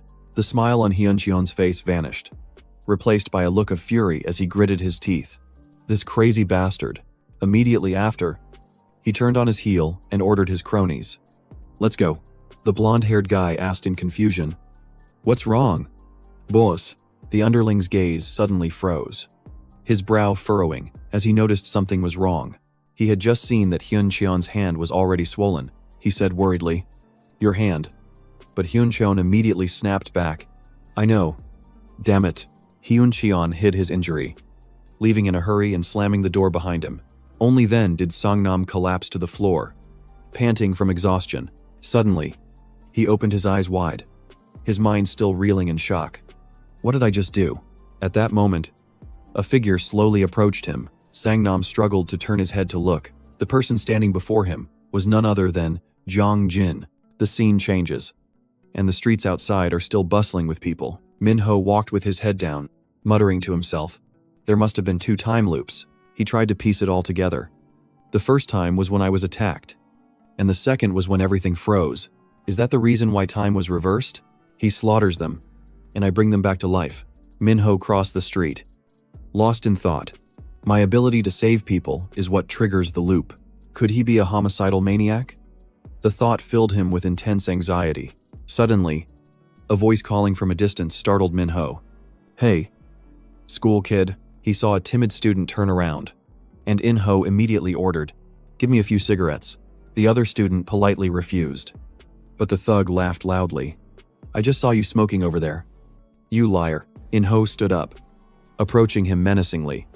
"I'm in a bad mood today. Maybe you need a beating." The terrified victim quickly agreed to hand over the cigarettes, but the thug waved him off. "Too late. Let me beat you up first." Minho quickly turned away, telling himself to pretend he didn't see anything to avoid getting dragged into it. He quickened his pace, walking straight to his part-time job. Standing behind the cash register, Minho bowed to a customer. "Goodbye. Have a nice day." He still couldn't stop worrying. Maybe our powers are opposites. Him killing people is what activates the loop. If that's the case, and he still tries to kill people, does that mean he enjoys it? Minho immediately dismissed the thought. No. My gut feeling tells me he isn't doing it for fun. An image of Jong Jin appeared in his mind, growling, "D. Ruler of time." Minho froze as he realized the truth. That's right. He called me the ruler of time. What exactly is a ruler of time? Is it some kind of power that can reverse the very flow of the universe? He reasoned it out himself. Maybe he's hunting people with time-related abilities, and that's why he's on a killing spree. He must have mistaken me for his real target, though I can't for the life of me understand why. He stared blankly at the monitor. Why is he so obsessed with hunting that person? If I just ignore it, will everything be okay? No way. He definitely doesn't remember anything about me.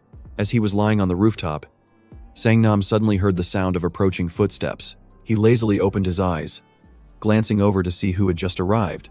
Recognizing Jong Jin, Sang-nam shot up excitedly, asking in a flurry, "What are you doing here? You haven't gone home yet." He stood up worriedly and walked around his friend, observing him. "Are you leaving? Are you okay?" All of a sudden, Jong Jin grabbed Sang-nam tightly by the collar. He gritted his teeth, glaring as he demanded, "Why do you always have to meddle in my business?" A wave of anger mixed with sorrow washed over him as he remembered the last words. Jong Jin, run. Sang-nam was completely bewildered. "What are you talking about? It's because we're friends." Jong Jin sneered contemptuously. "Friends? Don't give me that cliché nonsense. Tell me the truth. Who are you?" After a moment of silence, Sang-nam decided to change the subject. "Hey, Jong Jin, do you still kill pigeons?" Zhang Jin froze, asking in bewilderment. What? Immediately, the memory of the pigeons from long ago flooded his mind. Sangnam approached Zhang Jin and then suddenly stopped. He looked around nervously, asking in confusion, "Hey, what is this?" Zhang Jin's body trembled slightly. The young boy coldly turned his face away. Not flustered in the slightest, Sangnam bowed his head and said sincerely, "Don't worry, I won't tell anyone, because you're the one who saved my life." Zhang Jin froze, internally shocked. The person I met at the hospital back then was him. He coldly brushed Sangnam's hand away and turned. "You're asking if I still kill pigeons?" "No. I've moved on to killing people now." Sangnam was stunned, stammering. "People? You said people. What do you mean?" Zhang Jin. He walked away silently, leaving behind a warning. "There's going to be some fun at school tomorrow. If you want to live, it's best you don't show up." Night fell, and Mrs. Ha-jin wearily pushed her cart of recyclables. She looked sadly at the pile of cardboard and sighed. "This still isn't enough. My grandson should be home soon, so I should probably pack up." Not far away, In-ho and Chan-ho's group were drinking loudly, bragging about their exploits. Hearing the rattling of the cart, In-ho turned his head in annoyance. "Who is that?" he snapped again irritably. "What the hell is this?" In-ho glared, demanding, "Is this old hag daring to take my things without asking?" Mrs. Ha-jin said nothing, continuing to silently pick up a few more pieces of cardboard. In-ho stood up angrily, growling, "Maybe you really are deaf." He furiously kicked out, knocking over Mrs. Ha-jin's cart. Mrs. Ha-jin was terrified, quickly pleading, I couldn't hear you clearly. I'm sorry. I didn't know it belonged to you." In-ho smirked, hurling an insult. "Is that so? You crazy old woman." Jun-yu and Chan-ho, who were sitting behind him, chuckled nonchalantly. In-ho immediately held out his hand behind him, ordering, "Give me the lighter." He grabbed a piece of cardboard, ripping it apart violently. In-ho flicked the lighter open, holding it close to the cardboard and growling, "Old woman, watch this closely." Mrs. Ha-jin scrambled forward to stop him, but it was too late. "Oh God, son, please stop." In-ho ruthlessly shoved her hard, causing the old woman to fall to the ground. As he sneered, "Filthy old hag." Without a moment's hesitation, he threw the lit lighter straight into the pile of cardboard on the ground. Ha-jin desperately reached out her hand, whimpering, "Oh my God. My entire evening's work." The flames roared to life, quickly reducing the pile of scrap paper to ashes. In-ho, Jun-yu, and Chan-ho burst into gleeful laughter as the fire raged. At the same time, Min-ho had just finished his shift and was stepping out of the store. He was thinking to himself, "I just got paid. Maybe I should buy some meat to bring home." A loud noise from the direction of the park suddenly cut through Min-ho's thoughts.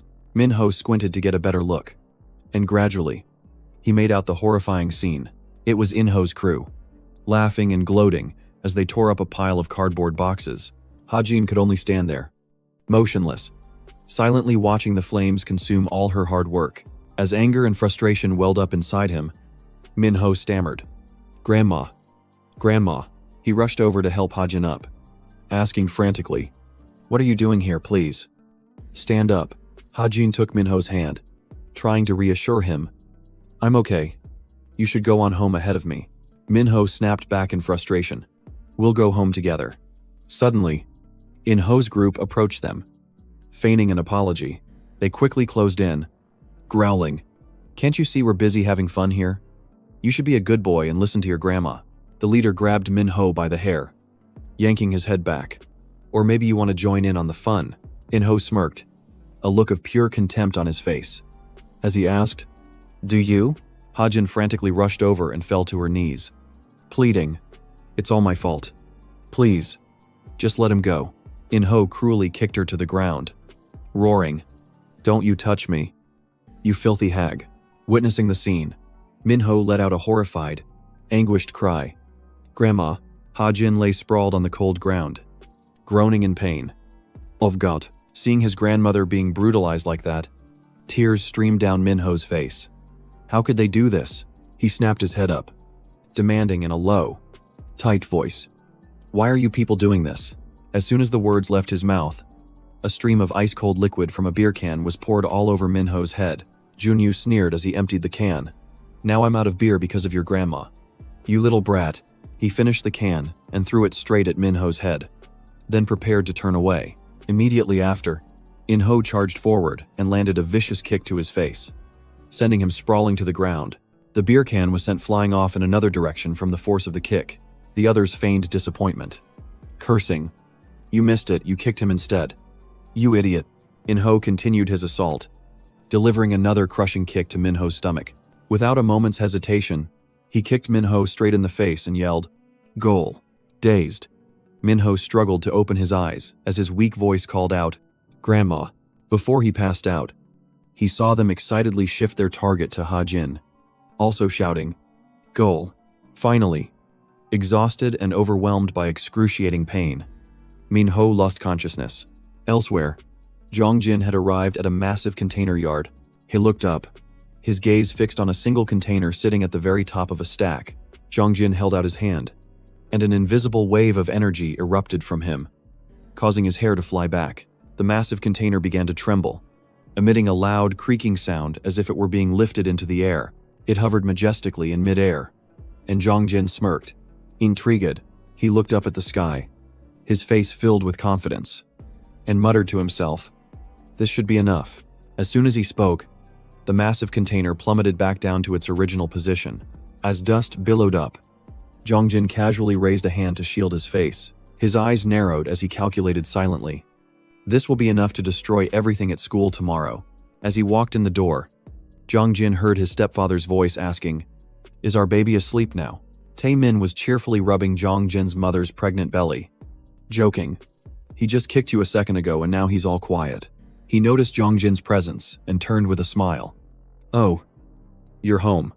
Go eat some dinner. We've already finished." Jongjin politely declined. "It's all right, Uncle. I already ate with my friends." Nami leaned back in her chair and chided. "Are you still calling him that? Just call him Dad." Tae-min quickly tried to calm her. "It's all right. Getting upset isn't good for the baby." She immediately changed the subject. "Oh honey, he's kicking again." Her husband rushed over, exclaiming, "Really, let me feel." Jongjin silently returned to his room and decisively removed his student ID card. He sat down at his desk, turned on his computer, and began searching for something. A school announcement appeared on the screen regarding an upcoming earthquake and fire safety drill. Meanwhile, Minho slowly came to, hearing Ha-jin's worried voice asking, "What are we going to do now?" He heard Ha-jin's panicked voice calling his name. Minho struggled to open his eyes, his body aching all over. As he whispered for his grandma, he quickly forced himself to sit up and worriedly checked on her. But Ha-jin just gave him a gentle smile, reassuring him that she was fine. Minho hugged her tightly, his voice choked with regret as he apologized over and over again. He was tormented by the thought that he should have gone to the police from the very beginning. At that same moment, a man named Junhoon was walking down a deserted street, making a phone call to Cheon-ho, holding a gift box. He tried to sound cheerful, saying he had something important to tell him, to which the person on the other end politely replied. Junhoon smiled, sincerely apologizing to his son for being late on his birthday and promising that he would be home right away. While he was engrossed in the conversation, he was suddenly shoved hard in the shoulder by Chan-ho. The forceful impact sent the gift box in Junhoon's hand tumbling to the ground. He stared at the fallen gift, while Chan-ho and his friends just burst into mocking laughter. Annoyed, Junhoon turned around and demanded that the young man at least offer an apology. Chan-ho immediately spun around, closing the distance between them and growling in a threatening tone. Junhoon was a little taken aback, but he stood his ground and repeated his demand for an apology.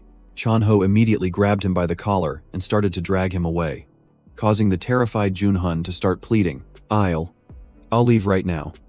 I'm sorry." Junhoon tried to flee, but after taking only a few steps, he glanced back over his shoulder. Chan-ho was right on his heels. The thug brutally grabbed Junhoon by the hair and yanked him backward. Chan-ho let out a wild laugh as he raised his fist, preparing to strike him from behind. But just before the punch could land, a figure suddenly darted in between them.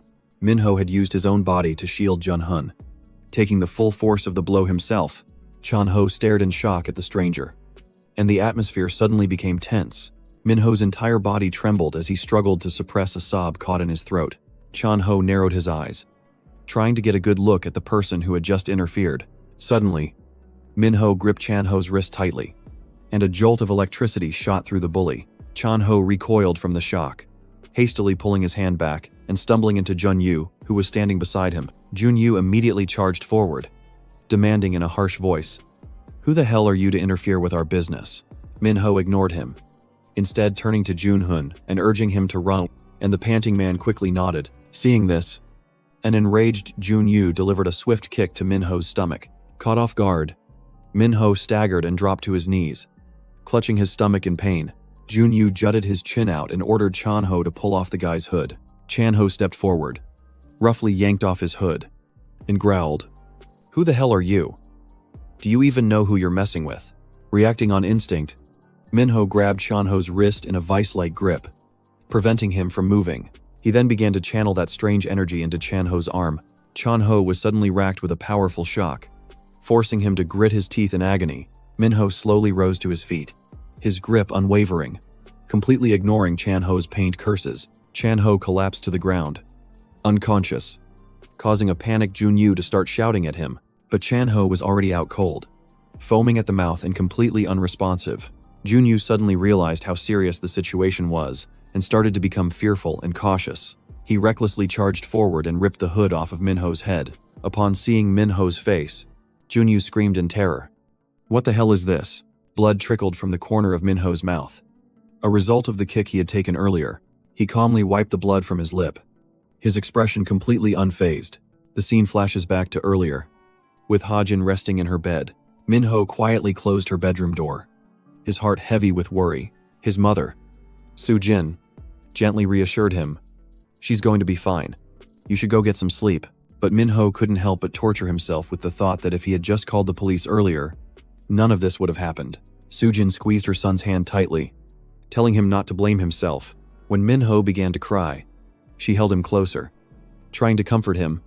"Everything's going to be okay. It's not your fault." Minho then went into the bathroom to change his clothes, preparing for what he had planned. He carefully concealed his identity, making sure that absolutely no one would be able to recognize him.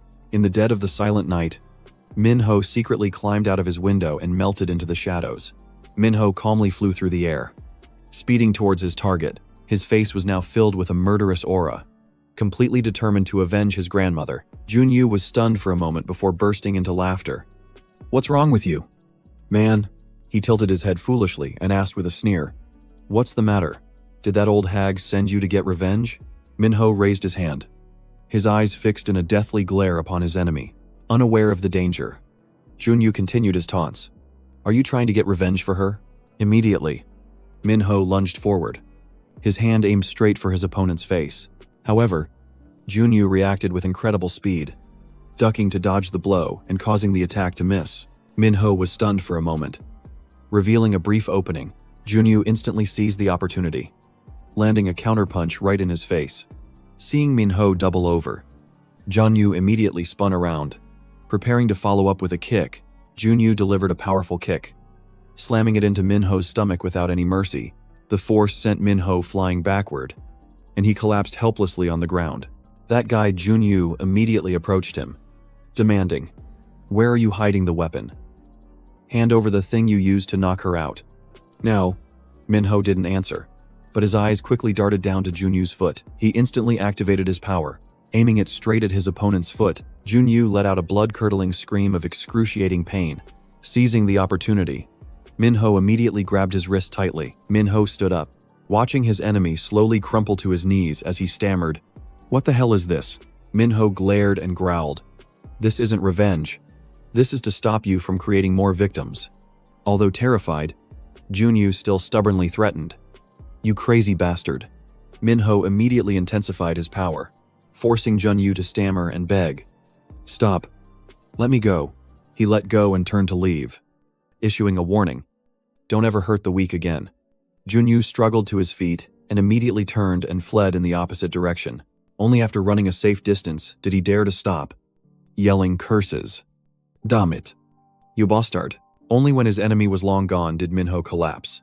Clutching his knees and gasping for breath, he tried to recall the events. There were clearly 3 loops. When was the 3rd loop? Mr. Junhoon approached from behind and bowed his head in gratitude. Minho, finally remembering, quickly replied, "It was nothing." "Seer," the man asked worriedly about the strange weapon. "That stunning device." Minho quickly waved his hands, trying to cover it up. "It's not like that. Seer, I just know a few self-defense moves." He bowed deeply in farewell. "Please get home safely." "Seer." Mr. Junhoon thanked him once more before hurrying away. After the man was gone, Minho wondered to himself, "I can't believe I actually saved someone. It feels so strange. Grandma, did I do the right thing?" At school, the first class of the day was filled with a tired and sluggish atmosphere. A firefighter was giving a safety lecture, emphasizing that putting out a fire is just like sweeping the floor. The instructor asked a question. "Does anyone know how long a fire extinguisher lasts when you use it?" Answers rang out. But Songnam wasn't paying attention at all, his eyes constantly darting outside. The teacher announced the answer was 15 seconds. But Songnam didn't hear a thing. His mind was consumed by a single thought. "Where is Jongjin?" Songnam recalled the warning. "Something fun's happening at school. Don't come if you want to live." An overwhelming sense of dread washed over him. "Jongjin, what are you planning to do?" At that very moment, Jongjin was hurtling down from the sky like a meteor. His face was cold, his hair whipping back in the wind. A sign of bad things to come. He wasn't descending alone. He was pulling a massive shipping container along with him. Meanwhile, in another corner of the school, Minho was shoved hard, pinned tightly against a wall. Junho glared, resuming his bullying. "About that thing with Na Songnam yesterday. Pretend you didn't see anything," he growled. "Got it." Minho kept his head down as Hyun Chan suddenly appeared, bringing up an old murder case. The guy warned, "So, don't go spouting nonsense." Minho didn't dare to look up, only nodding in submission. "Okay, I get it." Junho turned to Hyun Cheon. "So what should we do about Na Songnam now?" The other guy narrowed his eyes. "Hold on, I'm thinking." Minho suddenly looked up, his gaze unconsciously sweeping across the sky. He was stunned by the strange objects hovering high above. Minho squinted, trying to identify the person up there with the items. "Aren't those shipping containers?" Seeing Minho fall silent, Junho snapped in bewilderment. "What's wrong with you? You bastard." Hyuncheon looked up curiously as well. "What the hell is that?" Both of them screamed in terror. The two bullies fainted and collapsed on the ground, leaving Minho standing there dumbfounded. Minho looked up, analyzing the situation. "No way. Is the target the gym?" All the students are gathered inside. Songnam turned to Jia-hyu worriedly. "Hey," the girl replied curtly. "What?" he asked anxiously. "Have you seen Jongjin anywhere?" Jia-hyu closed her eyes and said nonchalantly, "He's probably skipping class again. Just let him sleep." But Songnam still felt uneasy. "I have a really bad feeling about this." Meanwhile, Jongjin calculated from above. "This should be enough to wipe them all out. Whether you're the Time Dominator or just some bastard." Jongjin's eyes blazed with suppressed anger and determination. "I'll make you shine with this gift." With that, he swung his arm, commanding the containers to plummet toward the crowd of students. Minho could only let out a desperate cry. "No." The scream caught Jongjin's attention, and he immediately turned his head to look down. Minho glared back, gritting his teeth as he snapped his head up. Minho's gaze locked onto Jongjin high above. The guy also looked down, assessing his target. On Jongjin's command, the massive containers hurtled down right in front of Minho. Their falling speed was terrifying, as if an invisible force was accelerating them. As expected, the steel block slammed into the foundation of the gym. A large chunk of concrete broke off from the ceiling, crashing down right in front of Minho. Inside the gym, the crowd panicked, screaming and shoving to find a way out. "This way, run." Songnam kept trying to look back as he ran. Another container smashed through the ceiling, plummeting down. Songnam tripped on a piece of debris and lost his balance. He fell heavily to the floor with a thud. Right above him, a slab of concrete was falling, and Songnam could only gape, waiting for death. Jia-hyu immediately grabbed him and pulled him along. "Get up, you idiot." Just as they got clear, the slab smashed the floor to pieces. At the same time, Minho was using all his strength, trying to push off the concrete slab, pinning him down. He gritted his teeth, his muscles bulging as he strained against the weight. Finally, Minho managed to toss the slab of debris aside. The burst of strength left him panting heavily. Nearly exhausted, Minho immediately looked up. Watching for his enemy's next move, he quickly shot into the air, yelling, "Please, stop this now." Zhang Jin glanced over with amusement. "So you've finally shown yourself. Who are you?" Minho was stunned. "No way. Did you cause all this just to find me?" Zhang Jin ignored him, his eyes scanning the name tag. Kang Minho. Just as I thought. A second-year student. He hesitated, glancing down at the ground. Sangnam was lying motionless under a rock, covered in injuries. Zhang Jin muttered a curse under his breath. "That bastard," Minho pleaded desperately. I'm not the one you're looking for, please." "Stop." Zhang Jin gritted his teeth, his fury erupting. He raised his hand provocatively. Then instantly, countless beams of light pierced through Minho's body.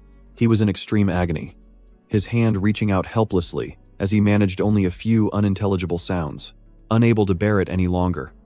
Minho's body began to freefall toward the ground. Zhang Jin gritted his teeth, thinking angrily, "It's not him. So the time controller isn't Minho." He threw his head back and let out a roar of pure frustration. The surrounding scenery suddenly lost its color, leaving only black and white. Time reversed to the scene where Hyun Xian and Junho were harassing Minho. "You were involved in that incident before, weren't you?" Junho's face was grim as he growled his question. "Don't tell me." His words were cut off by a basketball flying past him.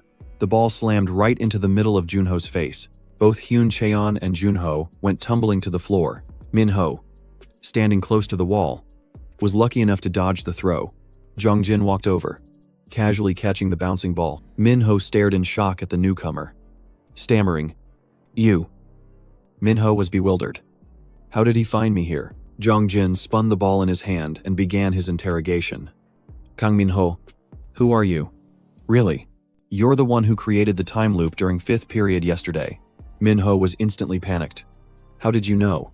Zhang Jin suddenly turned his back and started to walk away.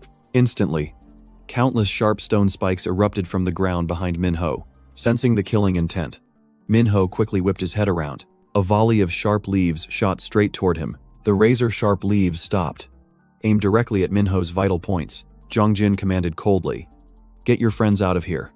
I don't know if you're an obstacle, but you've missed a few things. Every single time you triggered the time loop, I was aware of it." Minho panicked, his pupils constricting. "I don't remember anything about the loops, but he knows everything." Minho had to confess. "Me too. I've realized there were a few loops. Usually when I saw you attack someone, I figured out why you're doing this. You want to find the one who's truly controlling the loop, right?" Minho lowered his head, his voice filled with despair. "I'm just a victim like you. The loop itself is what stops me from saving them." Zhang Jin glared at him, emphasizing his words. "Save people. You can save someone who's already dead." Minho quickly nodded in confirmation. "That's right. But whenever I save someone, time immediately reverses. I can help you." Minho held out his hand, proposing, "Let's work together to find a way to break this loop. Please, don't hurt anyone else." This offer only made Zhang Jin more irritable. "We might be in the same boat, but what help could you possibly be to me? Do you think I have any other way to test this loop besides taking action?" Despite being threatened, Minho tried to provide information. "Actually, something very strange happened yesterday. Time reversed much further back than usual. It's possible the loop we've been triggering has been interfered with." Zhang Jin froze, full of doubt. What the loop was interfered with? Zhang Jin stared intently at Minho, his eyes filled with suspicion. Minho hesitated, replying, "I'm not sure, but..." Minho tried to explain. "I'm certain that time went back further than ever before, because I managed to save the teacher." This information immediately made Zhang Jin frown. He ordered in a stern voice, "How is that possible? Tell me everything that happened." Minho began to recount the details of the day Zhang Jin came to the classroom and attacked everyone, including the teacher. "I successfully saved the teacher. I know it's meaningless within the loop, but I couldn't just stand by and watch. The moment you attacked me, the loop was triggered. But then, something extremely strange happened." Minho slowly emphasized, "Time didn't reverse. It stood still." Zhang Jin couldn't believe it. "What?" Seeing Zhang Jin's doubt, Minho continued. Except for me. Everything was motionless, including you. But on closer inspection, it wasn't frozen. It was moving in super slow motion. That state lasted for a moment, then suddenly shattered. And another loop was activated. Minho lowered his head and muttered. It seems like it was a loop within a loop. Hearing this, a flicker of agitation appeared in Jongjin's eyes. Could something like that really happen? Minho continued. When I came to, time had returned to before class even started, instead of right before the teacher was attacked like usual. Hearing that, Jongjin rested his chin on his hand and began to deduce. If what you're saying is true, it seems whoever activated that nested loop was able to retain their memories. His bangs hid his expression as Jongjin moved closer to Minho, his voice low. Because I don't remember anything at all. Minho nodded. I thought so too. Minho calmly proposed a theory. Could it be that person hijacked control of the loop and stole our memories in the process? Jongjin's eyes darted around immediately, a series of new questions popping into his head. The loop can be hijacked. Then how many times have we actually gone back? Jongjin suddenly held out his hand, a strange smile appearing on his face. Now, this is getting interesting. As he finished speaking, the sharp leaves pointed at Minho shot forward, making him jump in alarm. Jongjin declared coldly, I need to verify this. I won't just take your word for it. He asked nonchalantly. You said you'd help me. Right, Minho could only move his lips, mumbling a reply. Ahead of them, Hyun Cheon and Junho's group were still unconscious, scattered across the ground. Jongjin suddenly presented a condition. If you want to cooperate, then revive these bastards. After I kill them. This proposal left Minho stunned. He shouted, What? Why would you do that? Jongjin explained casually. Revive them, and then I'll kill them again to hijack your loop. Minho stammered. But that… In contrast to Minho's worried expression, Jongjin just glanced over indifferently. Don't stress out. This is just an experiment. Minho broke out in a cold sweat, his voice trembling. But this makes me an accomplice to murder. Jongjin moved closer, smirking. They bullied you constantly. Why should you feel guilty for that trash? Minho still hesitated. You're right. They aren't good people. But to directly kill someone… Finally, he bowed his head, muttering his refusal. I'm sorry. I can't. Jongjin ignored the refusal. He turned away coldly. Then there's no other way. I'll just keep killing them until you agree. Minho was aghast at his decision. What did you just say? Jongjin casually retracted the leaves. What's the problem? Isn't it better to just kill those insects? I'll kill them over and over again. Minho rushed forward in a panic, spreading his arms to block Jongjin, and yelled, No. Don't. Do you really intend to kill them? He looked at him with pleading eyes. I won't cooperate with you this way. The resistance made Jongjin lose his patience. The leaves pointed straight at Minho. You talk too much. In that case, I'll kill you first. As he finished speaking, the leaves tore through the air, flying straight toward Minho, who was still standing motionless. Minho only had time to widen his eyes, watching in terror as the image of the leaves magnified rapidly in his pupils. On reflex, Minho raised his hand to block, and a sudden burst of pink lightning erupted from his palm. The blinding light from the electric arc illuminated Jongjin's usually calm face, now covered in suspicion. He muttered, Impossible. Wasn't his ability revival? Jongjin's ray erupted, and an invisible pressure sent the surrounding leaves scattering into the air. Jongjin clenched his fists, growling angrily. You dared to hide your real power. You bastard. All the leaves on the ground were lifted up, hovering in the air with their sharp points aimed at Minho. Jongjin flicked his hand, and all the leaves formed a razor-sharp storm, launching toward the target in unison. Minho witnessed the devastating attack and quickly yelled, Wait. At that moment, Minho's body was thrown into the sky by the wind pressure, his terrified scream echoing. Jongjin frowned, annoyed, and waved his hand, controlling the trajectory of the leaf storm. The leaves immediately obeyed, hitting the wall and bouncing back to form an encirclement. While hovering in the air, Minho's eyes suddenly widened as he seemed to realize something. Their trajectory. With that thought, Minho immediately twisted his body, dodging the barrage of leaves that were zipping past like bullets. Right after, quick as a flash, Minho reached out and grabbed a leaf that was flying at his face. It stopped instantly, held firm in midair. From below, Zhang Jin, who was watching intently, was startled when that very same leaf shot back, grazing his face. A bleeding cut appeared on Zhang Jin's cheek, making him even more suspicious. Minho landed on the ground, pausing wearily. He requested, "Stop. I don't want to fight you." But Yang Jin had lost control. He roared, grinding his teeth. "Then do exactly as I say." As he finished speaking, an invisible force tightened around Minho's throat. Zhang Jin swung his arm, lifting Minho's body into the air, causing him to struggle in pain. Minho choked, his hands clawing at his neck, his voice breaking. "There has to be another way. Please, don't kill them." Zhang Jin didn't listen. He clenched his fist, controlling the invisible force to slam Minho into the wall behind him. He roared, his rage completely unleashed. "Shut up." A deafening crash echoed out. Minho screamed in pain, his body going limp, feeling as if his bones had been shattered. Zhang Jin's ice-cold gaze locked onto Minho as he commanded, "Choose one of them to start the experiment." He growled, forcing out each word. "The deadline is tonight. You don't have a choice." Zhang Jin gritted his teeth, his threat chilling to the bone. "You'd better obey if you don't want to see your family die a horrible death." As soon as he finished speaking, he waved his hand, and Minho was instantly lifted into the air. Another decisive flick of his wrist followed, mercilessly throwing Minho against the brick wall with a sickening thud.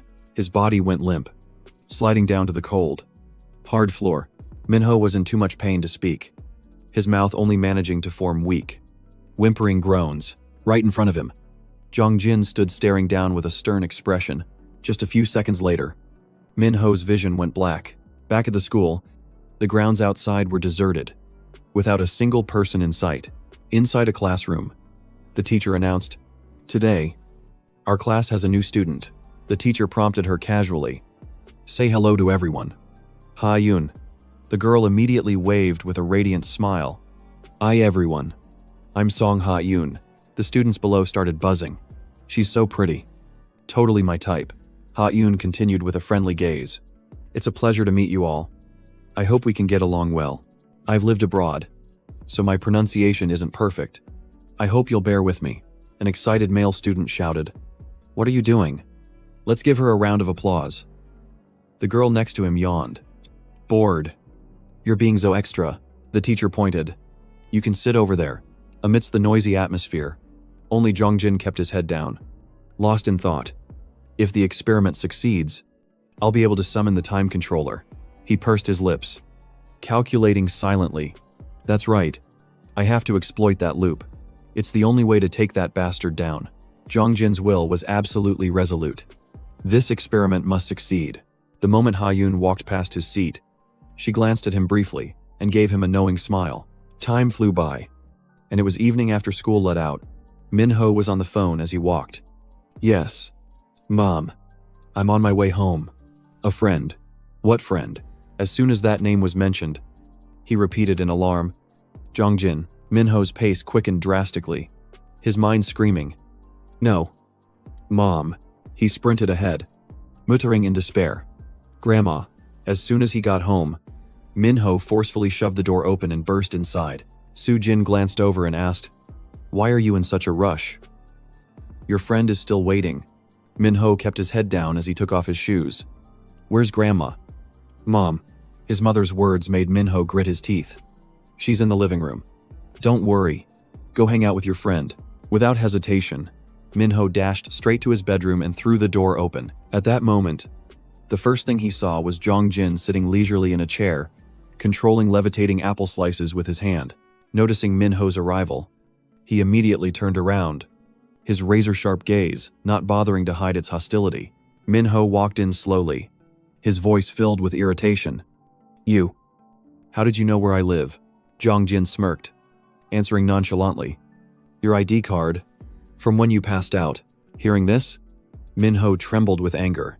He clenched his fists, trying to restrain himself. "Get out." Zhang Jin used a levitating fork to spear a slice of apple, then asked, "Want some? Your mom peeled these for me." Zhang Jin's indifferent attitude made Minho lose control. "I told you to get out." The words had barely left his mouth when the fork shot past him, embedding itself in the wooden door right behind him. Minho froze, his eyes wide with shock.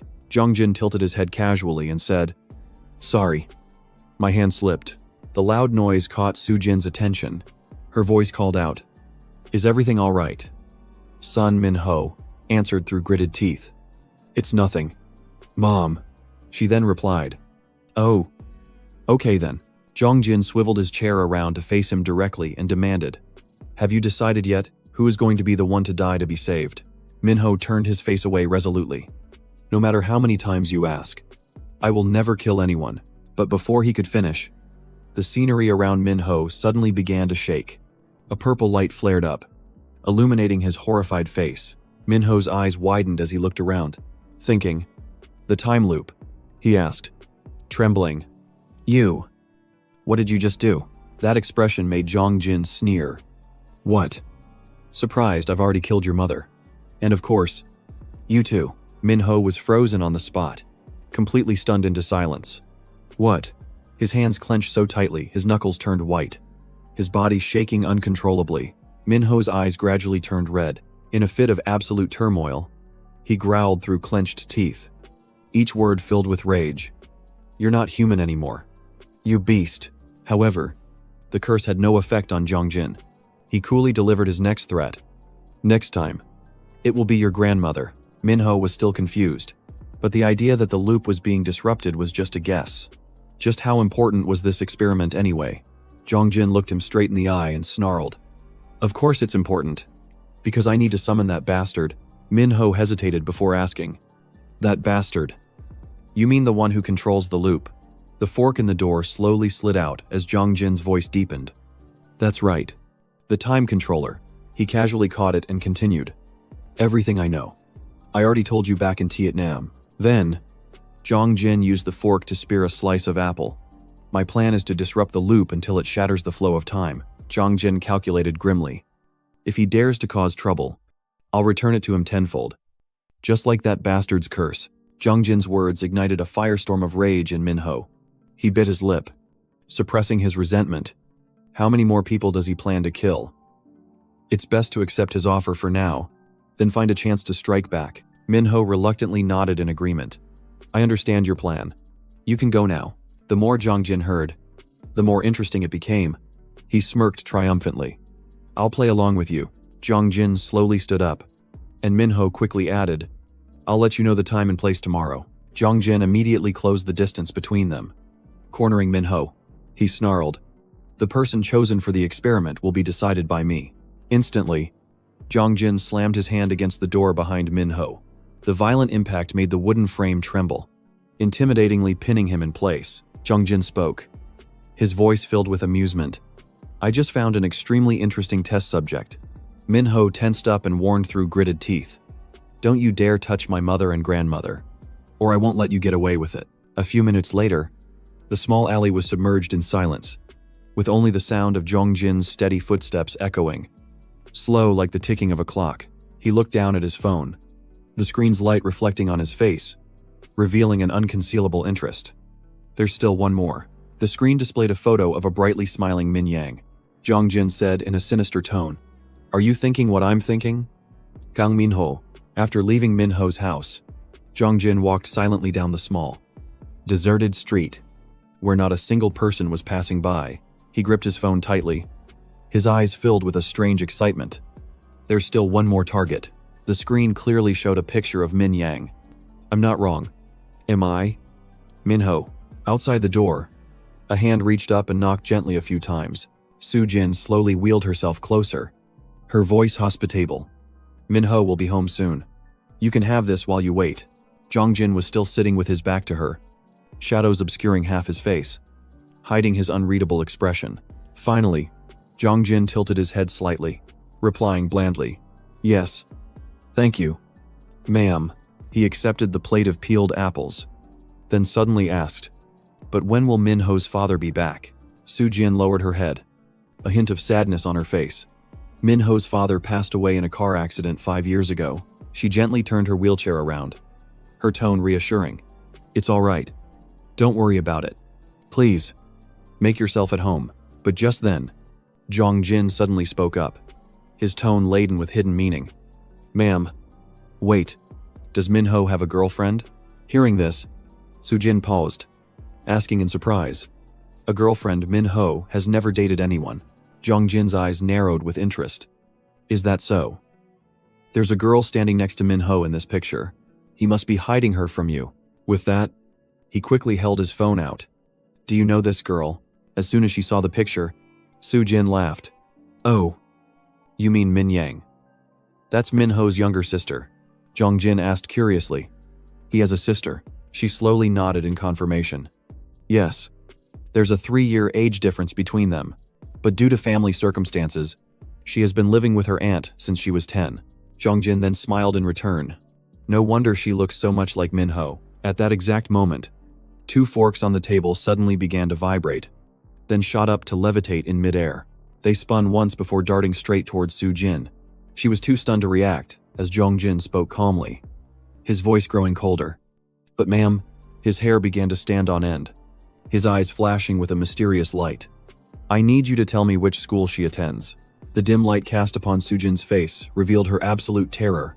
A fork hovered right at her neck as Jongjin continued his threat.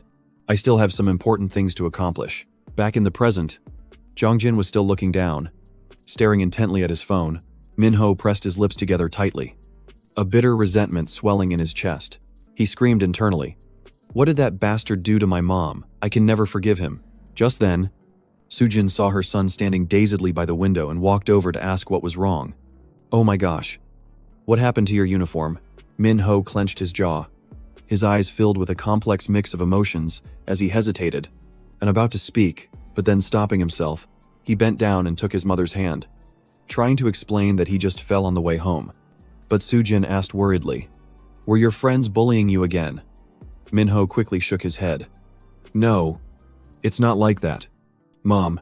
Minho's hand squeezed his mother's tighter as he mumbled. I'm sorry. Mom.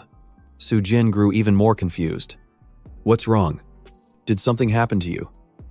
Minho hesitated. No, it's just that, at that moment, Hajin walked over with her hands behind her back, asking if she should mend the uniform for him. Sujin quickly refused. There's no need. Mom, I can handle it. But her mother replied, he has to wear it tomorrow. Who are you going to find to fix it at this hour? Finally, Hajin looked up at her grandson and advised him to just listen to her. Minho had no choice but to stand up, awkwardly scratching his neck. Yes. Okay, Minho immediately asked with concern. Grandma, do you want me to massage your legs for you? But Hajin just turned away coolly, her voice soft yet firm. Go to your homework. Minho's hand froze in midair and his gaze fell sadly, a lump forming in his throat as he thought, Mom, Grandma, I will definitely protect you both. A short while later, at a deserted construction site, a blinding pink flash of light suddenly erupted from a hidden corner. Minho, dressed in concealing clothes, raised his hand and observed the small sparks of electricity weaving around his fingers. Minho furrowed his brow, trying to recall the last moment. How on earth did I do that? Back then, he had only put his hand out to block it as a reflex. Yet the leaf immediately stopped. That wasn't my intention. Then it shot off, grazing right past Jongjin's face. And he realized with a heavy heart that he had done it unconsciously. With that thought, Minho bent down and picked up a small stone from the ground. He stared intently at the stone, his heart filled with hesitation. Should I try it again? Minho immediately held out his hand, and thin currents like silver threads began to gather, crackling and hissing as they broke the silence. But in a fleeting second, the stone in his palm suddenly spun out of control and fell straight to the ground. Minho quietly bent down to pick up the stone, his brain working at full speed to analyze the situation. So that's how it is. He tossed the stone in his hand, his mind filled with questions. Do I really have to use my whole arm? Shaking off his thoughts, Minho suddenly pulled his arm back and, with all his might, hurled the stone into the air. A powerful bolt of lightning shot out from his palm, instantly latching onto the hovering stone. The lightning-encased stone shot towards a neat pile of bricks, and a massive explosion erupted instantly, engulfing the entire area in smoke and dust. The dust gradually settled, revealing a deep crater in the middle of the shattered bricks. Clear proof of an extraordinary destructive power. Minho was stunned as he witnessed the result, marveling to himself. I can't believe I can create power of this magnitude. He looked down at his arm, determined to practice more. Or maybe I should try increasing its power even more. Immediately after, Minho once again aimed his arm at the ruined pile of bricks. The familiar electrical currents instantly reappeared, crackling intensely around his fingers before condensing and stretching out. Instantly, a terrifying explosion erupted, and the immense pressure threw Minho backward. Minho groaned in pain, muttering under his breath. This method isn't working. Minho frustratedly yanked off his hat and mask, his face showing clear resentment. All of my attacks were blocked by his teleportation, and my defense is way too weak. He replayed the battle in his mind. If he gets close to me, I'll be completely overwhelmed. There has to be a way. Minho looked down, calculating. My moves only rely on my hands, so speed is the key. Ideally, I need to be able to dodge all of his attacks.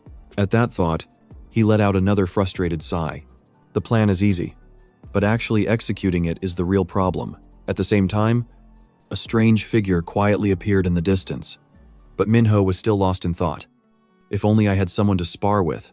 The scene shifts to the city area, where the streets are eerily quiet, with not a single person in sight. On the rooftop of a skyscraper, a large man sat with a blank expression, waiting. He was Hyun Cheon, and he crossed his arms, muttering impatiently. Why hasn't that bastard shown up yet? He recalled that moment when Sang-nam had frantically shaken his arm. His voice hurried. Senior Hyun Cheon, wake up. Hyun Cheon had irritably slapped Sang-nam's hand away and snapped, Damn it. You're yelling too loud. I'm awake. You son of a bitch. Shut the hell up. Sang-nam had bowed his head low, his voice full of panic. What do we do now? Hyun Cheon shook his head irritably. I don't fucking know. Damn it. It felt like we were attacked by something, but I can't remember clearly. Hyun Cheon couldn't help but curse. Who the hell was that bastard? I'm so pissed. Just then, Sang-nam suddenly spoke up. Senior. Hyun Cheon immediately raised his hand to signal him. Wait a minute. Don't wake him up. He glanced at Sang-nam, his voice suddenly dropping to a mysterious low tone. Hey, I need to talk to you about something. Meet me on the rooftop tonight. Sang-nam was bewildered. Who? What is it? Hyun Cheon smirked, a sinister smile on his face. Don't get scared. You idiot. It's not for a fight. Just come alone. Got it. Back in the present. Hyun Cheon took a drag from his cigarette, blew out a cloud of gray smoke, and sighed in frustration. At that very moment, from the shadows, the sound of footsteps echoed, slowly and steadily drawing closer.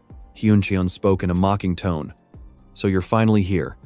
Sang-nam, why are your footsteps so light? You want to, but instantly, a blinding, brilliant purple light slammed right into his face. Hyun Cheon only had time to widen his eyes.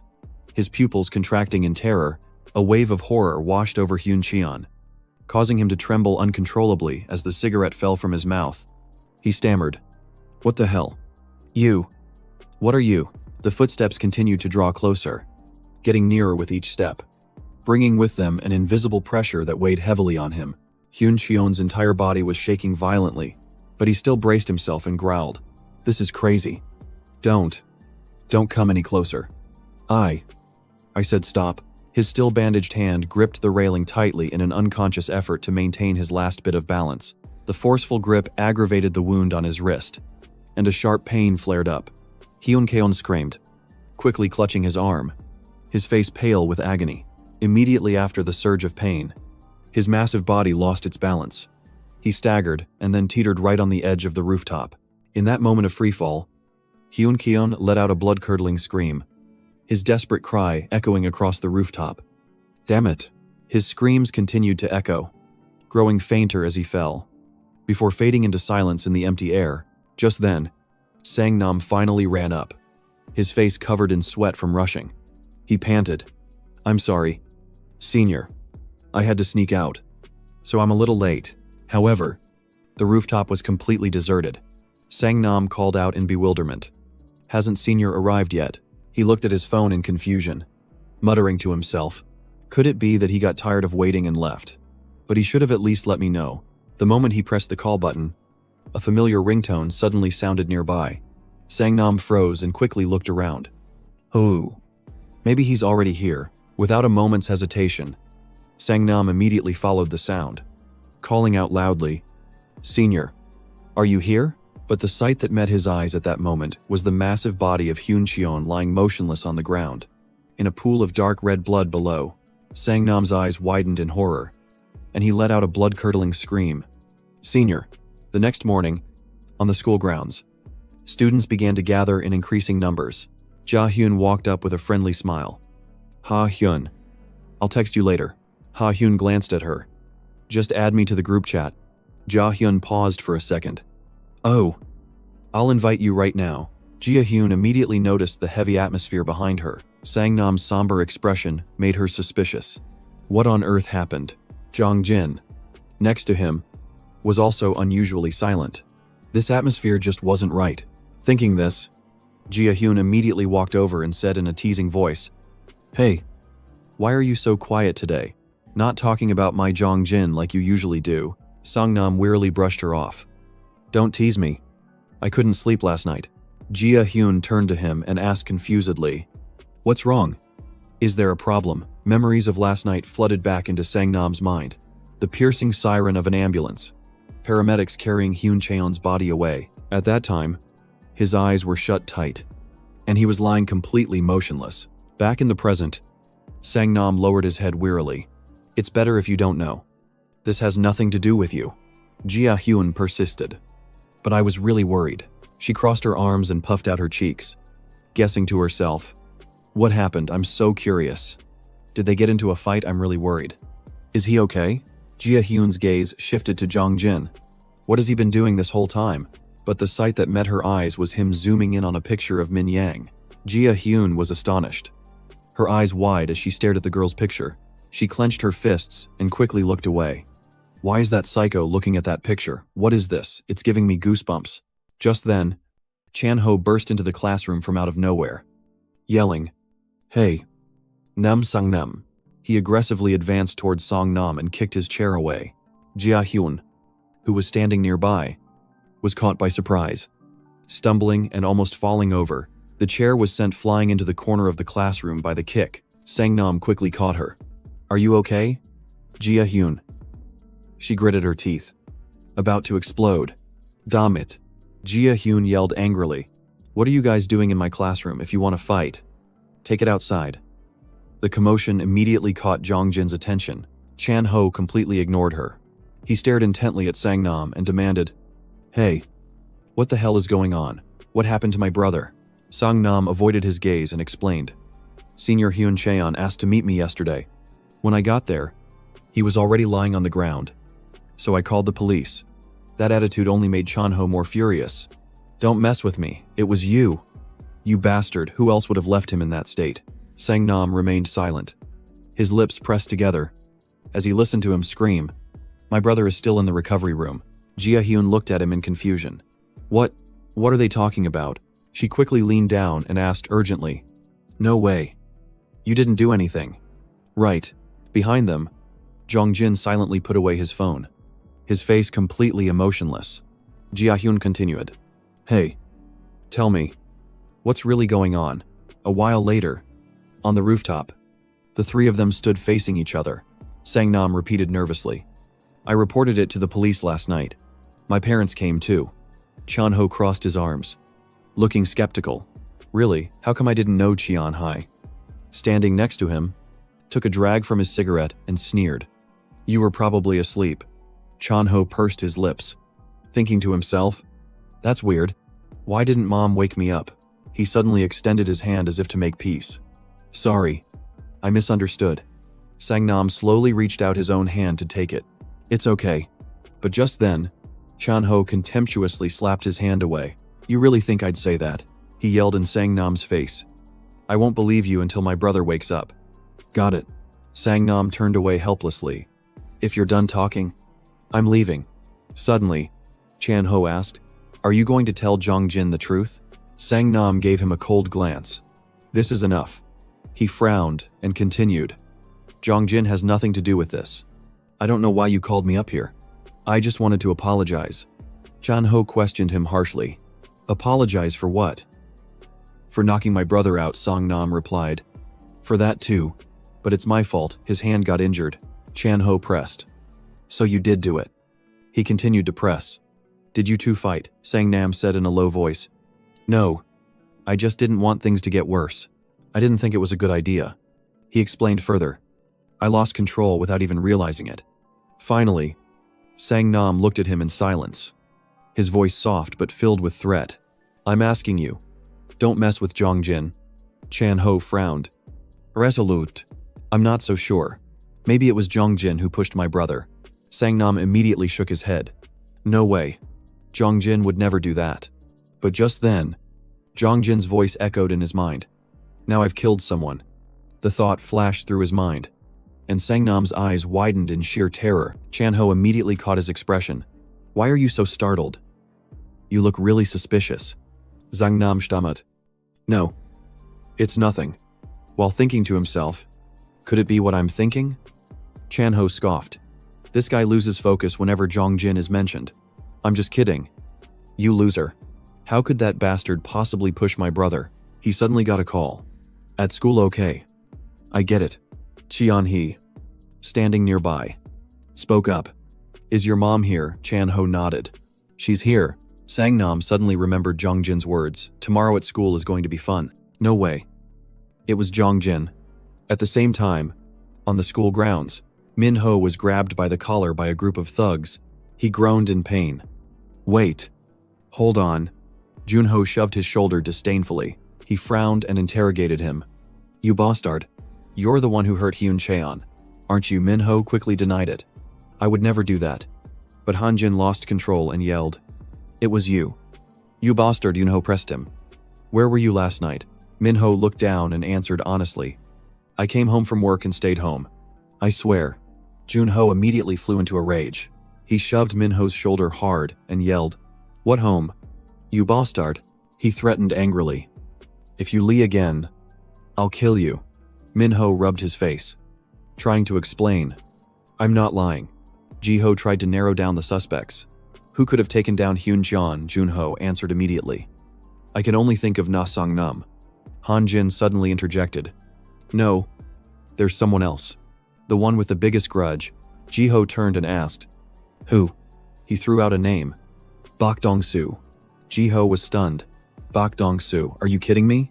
Hanjin rested his chin on his hand and nodded. Who knows? Maybe his ghost came back. Ji-ho cursed in annoyance. Damn it. Are you looking for a beating? Junho chimed in. Maybe he fainted because he was scared of his ghost. The other guy snapped. Get lost. You losers. Shane changed to a middle school. In the cafeteria, 2 female students were sitting across from each other. Eating lunch, Yoo-jin opened her hand, revealing a few red and white pills. Min Yang asked blankly. What kind of medicine is that? Yoo-jin took a sip of water and replied casually. It's medicine to make you prettier.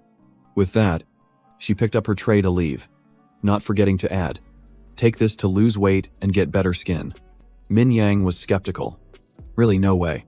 She ran after her, pleading, why are you taking it alone? Give me some too. Yoo-jin glanced at her. It's psychiatric medication. Are you sure you want some? Min Yang froze. Psychiatric, why? As they were talking, a male voice shouted from a distance. Hey. Yoo-jin? Sungbin approached, questioning her angrily. Why didn't you answer my calls? Yoo-jin replied. Annoyed. You're not my boyfriend anymore. Can you get lost? Standing beside them, Min Yang whispered in astonishment. You two broke up. Sungbin didn't give up, patting her shoulder. Hey. Are you really going to end it like this? Eugene said coldly. I don't think you want me to say it out loud. She turned back, her voice firm. Should I expose everything you've done to me? Eugene angrily slapped his hand away. Get lost if you don't want to be humiliated. You scumbag. Her words left Sungbin feeling wronged and gritting his teeth in anger. A little later, on a park bench, the 2 girls were eating ice cream. After hearing Eugene's story, Min Yang shouted in shock. Really, he dared to hit you? Eugene looked down sadly. Not just once. My tolerance is pretty impressive. Min Yang said indignantly. That's horrible. I can't believe he's like that. Eugene angrily threw down her ice cream stick. He always puts on that serious face. Min Yang was surprised. What do you mean? She held her head in frustration. That idiot. Whatever. I've been dealing with a lot of tiring stuff lately too. Min Yang comforted her. Hang in there. Jin. Just then, Min Yang hesitated. I have something I'm worried about too. Jin asked. What is it? Min Yang started to confide. It's my aunt's birthday this weekend, and I don't know what to get her. Jin immediately suggested. My mom really likes collagen essence. Min Yang's eyes showed a hint of worry. Is it expensive? Jin smiled and shook her head. It's not that expensive. Jin asked further. How come you care more about your aunt than your mom? Min Yang explained. Because my aunt has raised me since I was 10. Just then, a boy called out from a distance. Hey! Kang Min Yang, the boy shouted.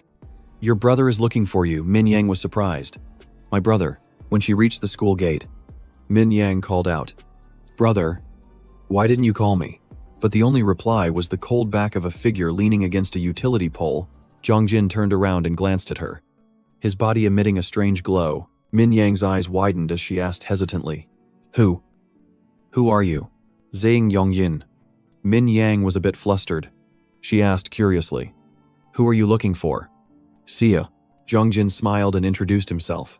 He Min Yang. I'm a friend of Minho's. She immediately replied politely. Oh. Yes. Hello. Seer. Min Yang then asked. Where's my brother? He replied. He went to buy something. He told me he had something to give you. She asked blankly. For me, or is it a birthday present for my aunt? Jin pretended to be flustered. I forgot. He said we should wait for him at a cafe. He asked. Is that okay? Min Yang replied. Yes. See ya. Jin said enthusiastically. Great. Let's go. A moment later, the two of them were strolling down a deserted street, heading towards the cafe. Jin suddenly spoke up. You should call Minho. Min Yang nodded. Okay. Just a second.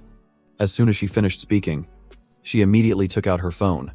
Focusing intently on the screen, Jin suddenly exclaimed, feigning surprise. Oh. Minho, you're here. Min Yang thought it was real and quickly lowered her phone, happily calling out, Brother. But immediately, her smile vanished as Jin coldly activated his power. An invisible force slammed into her, throwing Min Yang backward. She let out a scream of pain. He restrained her, the air being sucked away. Min Yang only managed to whisper, Brother. Before passing out, the moment her body went limp, Jin reached out to catch her. Min Yang's hand, which was holding the phone, slowly went slack, and the device slipped from her grasp. The phone stopped in midair, hovering for a second before slowly descending. Jin quickly caught the phone. Holding it securely in his palm, he glanced at the unconscious girl, his eyes showing a hint of complex emotion, almost sadness. Scene changed to a residential area, where Minho was sitting on a bench. Deep in thought, he frowned, thinking, Hyun Cheon is in critical condition. There's no way Sang Nam did it. He was absolutely sure. It could only be that bastard Jin. He's planning to turn Hyun Cheon into his next experiment subject. Minho remembered, and a question arose in his mind. But why did he push him off the rooftop? He can't kill the target if he wants to use them for an experiment. What on earth is that guy Jin plotting? Suddenly, his phone vibrated. Minho picked it up. The screen showed a call from little sister. He quickly answered, pressing the phone to his ear, and stammered, Oh. Min Yang. But the other end was silent. Minho asked again, Hello. What's wrong? Just then, Jin's voice came through. Kang Minho. Hearing that voice, Minho's pupils contracted. He roared in shock. Kim Yongjin. Why are you? On the other end of the line, Jin let out a wicked laugh and casually announced, I've decided to use the girl for my experiment. The person you have to kill today. Minho's mind reeled. He tried to calm himself. No, it can't be. But Jin crushed his hope, emphasizing every word. Is your little sister. Min Yang. Minho suddenly remembered being at school. How did he know I have a sister? The moment he collapsed on the floor, or did he look at my phone? But I remember changing my wallpaper. Back then, he even thought she was my girlfriend. Jin answered his unasked question. Your mother had a picture of you two together. I had to kill her 13 times to find out what school the girl goes to. Hearing this, Minho screamed frantically. Where are you? Zhang Jin remained calm. Don't get so worked up. I'll send you the address. Just come. Just follow the plan. I've prepared a backup plan. Just in case you refuse to kill your sister, Minho growled. Tell me where you are. You, animal. In contrast to his rage, Zhang Jin's voice was mocking. You seem pretty angry. Is this the Kang Minho I know? I'll text you the address. You should hurry over. Ansim Hospital. See you later. Suddenly, a heavy rain began to fall. People around rushed for shelter, but Minho stood frozen in place. He let his phone drop, gritting his teeth. I can't believe he took Min Yang. Damn it, Min Yang. Your big brother will save you. Just wait for me. A while later, at Ansim Hospital, Minho ran, panting heavily, thinking to himself, which floor is it? He yelled, his voice echoing through the hallway. Min Yang.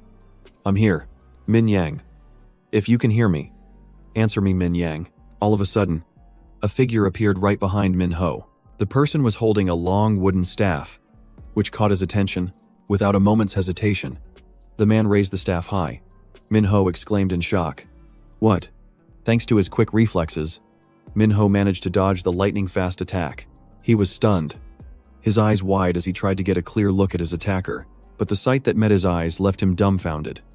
An overwhelming sense of absurdity washed over him. His attacker was a puppet. It was hovering, hanging upside down from the ceiling. Minho only had time to utter a single word. What? Just then, the wooden staff slammed onto the floor, the sound echoing throughout the hospital corridor. The puppet held the staff, its face completely lifeless, its eyes shut tight, its cheeks sunken and gaunt. The puppet just hovered there in midair, facing Minho, who was sitting on the floor. Minho thought in horror, what is this? Is this guy dead? Or just unconscious? He immediately turned and shouted, Kim Yongjin, stop hiding and show yourself. Then he suddenly realized something and fell silent. Turning back to stare at the puppet in front of him, the puppet suddenly swung the wooden staff, aiming straight for Minho's head. Luckily, his reflexes allowed him to dodge just in time. He frowned, gritting his teeth and hissing, Damn it! Just then, the puppet raised the wooden staff in its hands, right before Minho's eyes. It aimed for him again and slammed it down, but Minho quickly sidestepped the blow in time. He jumped up, turned, and ran, glancing back as he fled, thinking, where is that bastard Zhang Jin hiding? Hey, Kim Jong-jin, show your face. Suddenly, he felt that no one was behind him. He quickly turned back, and the moment he saw the puppet was gone, he was startled. Huh. It vanished, but a sense of danger washed over him. He turned his head back, and something appeared that made his eyes widen in shock. Instantly, Minho was thrown backward by an invisible force. He slammed hard against the hospital wall, a searing pain shooting through him from the impact. He roared in pain. You bastard. Right after, at the end of the hallway, the puppet's figure reappeared. It was holding the broken wooden staff, hovering as it advanced toward Minho. It slowly glided right past him, but then the puppet seemed to sense something. It stopped abruptly and turned its head toward Minho. Minho screamed, Why are you doing this to me? Let me see my sister. Wait. But right now, the puppet didn't hesitate. It lifted the wooden staff and charged at Minho to attack. The wooden staff, with its broken tip, thrust forward like a spear, but the staff's trajectory grazed past Minho's face. Stabbing into empty air, the puppet instantly froze all movement. As for Minho, he was panting heavily from the tension. Then, a voice rang out. The puppet immediately bowed its head in obedience. This way, after giving the order, Zhang Jin turned and said nonchalantly, Your sister. She's on the floor above. Freed from the threat, Minho collapsed to the floor. He growled threateningly, You. What did you do to her? I'll kill you. Zhang Jin shot him a look as cold as an assassin's. In an instant, Minho was frantically scrambling up the stairs for his life. As soon as he saw his sister lying on a bench next to Zhang Jin, he yelled, Min Yang. Are you okay? Min Yang. Just as Minho rushed forward, the puppet held out its staff to block him. Zhang Jin spoke up. Hold on. Not so fast. Have you forgotten something? But Minho snapped back. What did you do to her? Zhang Jin said softly. Calm down. She's just unconscious. Minho pressed. And who is he? Why do you keep dragging innocent people into this?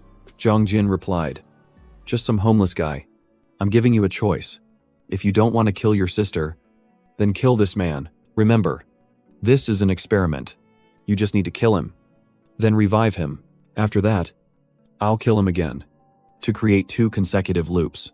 Hearing this, Minho tried to stay calm, calculating to himself, without me, he can't do anything. I'll pretend to help and wait for an opportunity. He then asked aloud, if you can control them, why don't you just kill them yourself? Yongjin explained, if I could, you would have been dead long ago. I've tried dismemberment, staging accidents, using others to kill. I've tried every method, but it's useless. The moment I cause someone's death, the loop activates automatically. Minho yelled angrily. Why are you so obsessed with killing? Still, don't get why the time controller is standing in your way. Zhongjin snapped. You idiot, I am humanity's judgment. Killing is more important than anything else. The killing is necessary. Because my ultimate goal is the complete annihilation of the human race. Minho froze, thinking to himself, destroy humanity. What the hell is he talking about? Zhongjin continued. At first, I thought the time controller was stopping me simply because of the killing. But after seeing your ability, I've changed my mind. If both killing and resurrection are forbidden, then the time controller must be the one who maintains the world's order. Who do you think that person is? Is it possible you still don't have a single clue? Outside Unsim Hospital, it was late at night, and the rain was falling harder and harder. A cold voice echoed. Who do you think it is? You mean to tell me you still haven't figured it out? Suddenly, a flash of lightning illuminated Zhongjin's ice-cold face. The light also flooded into the room, where he, Minho, his sister, and the puppet were. A look of pure shock spread across Minho's face as he uttered, no way. You mean that guy isn't human? Zhongjin smirked. Bingo.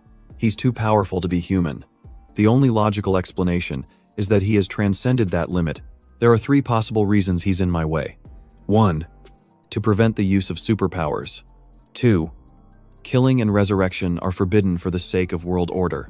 Just then, a centipede crawling on the wall was struck by a thrown knife, pinning it in place. As the centipede writhed, Zhongjin said, and 3. The first 2 things will lead to a catastrophe, whether it's caused by you, me, or someone else. I don't know. The top half of the centipede still tried to crawl away. He said, but whatever the reason, I have to see that bastard for myself. I'll make him pay. Minho was lost in thought. Maybe he's right. But how can you fight an entity that controls time itself? The knife was pulled from the wall, and the back half of the centipede immediately fell to the ground.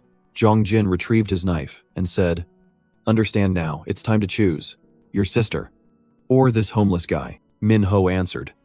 Do you even have to ask? Then he raised his hand, pointing straight at his target. Without a moment's hesitation, he chose the dummy that was standing motionless. Zhongjin asked, so you choose the stranger. Do you want the wooden club or the knife? Choose. Minho immediately grabbed the wooden club. He decisively raised the club, preparing to strike the dummy. Zhongjin sat there and growled, don't try to be clever.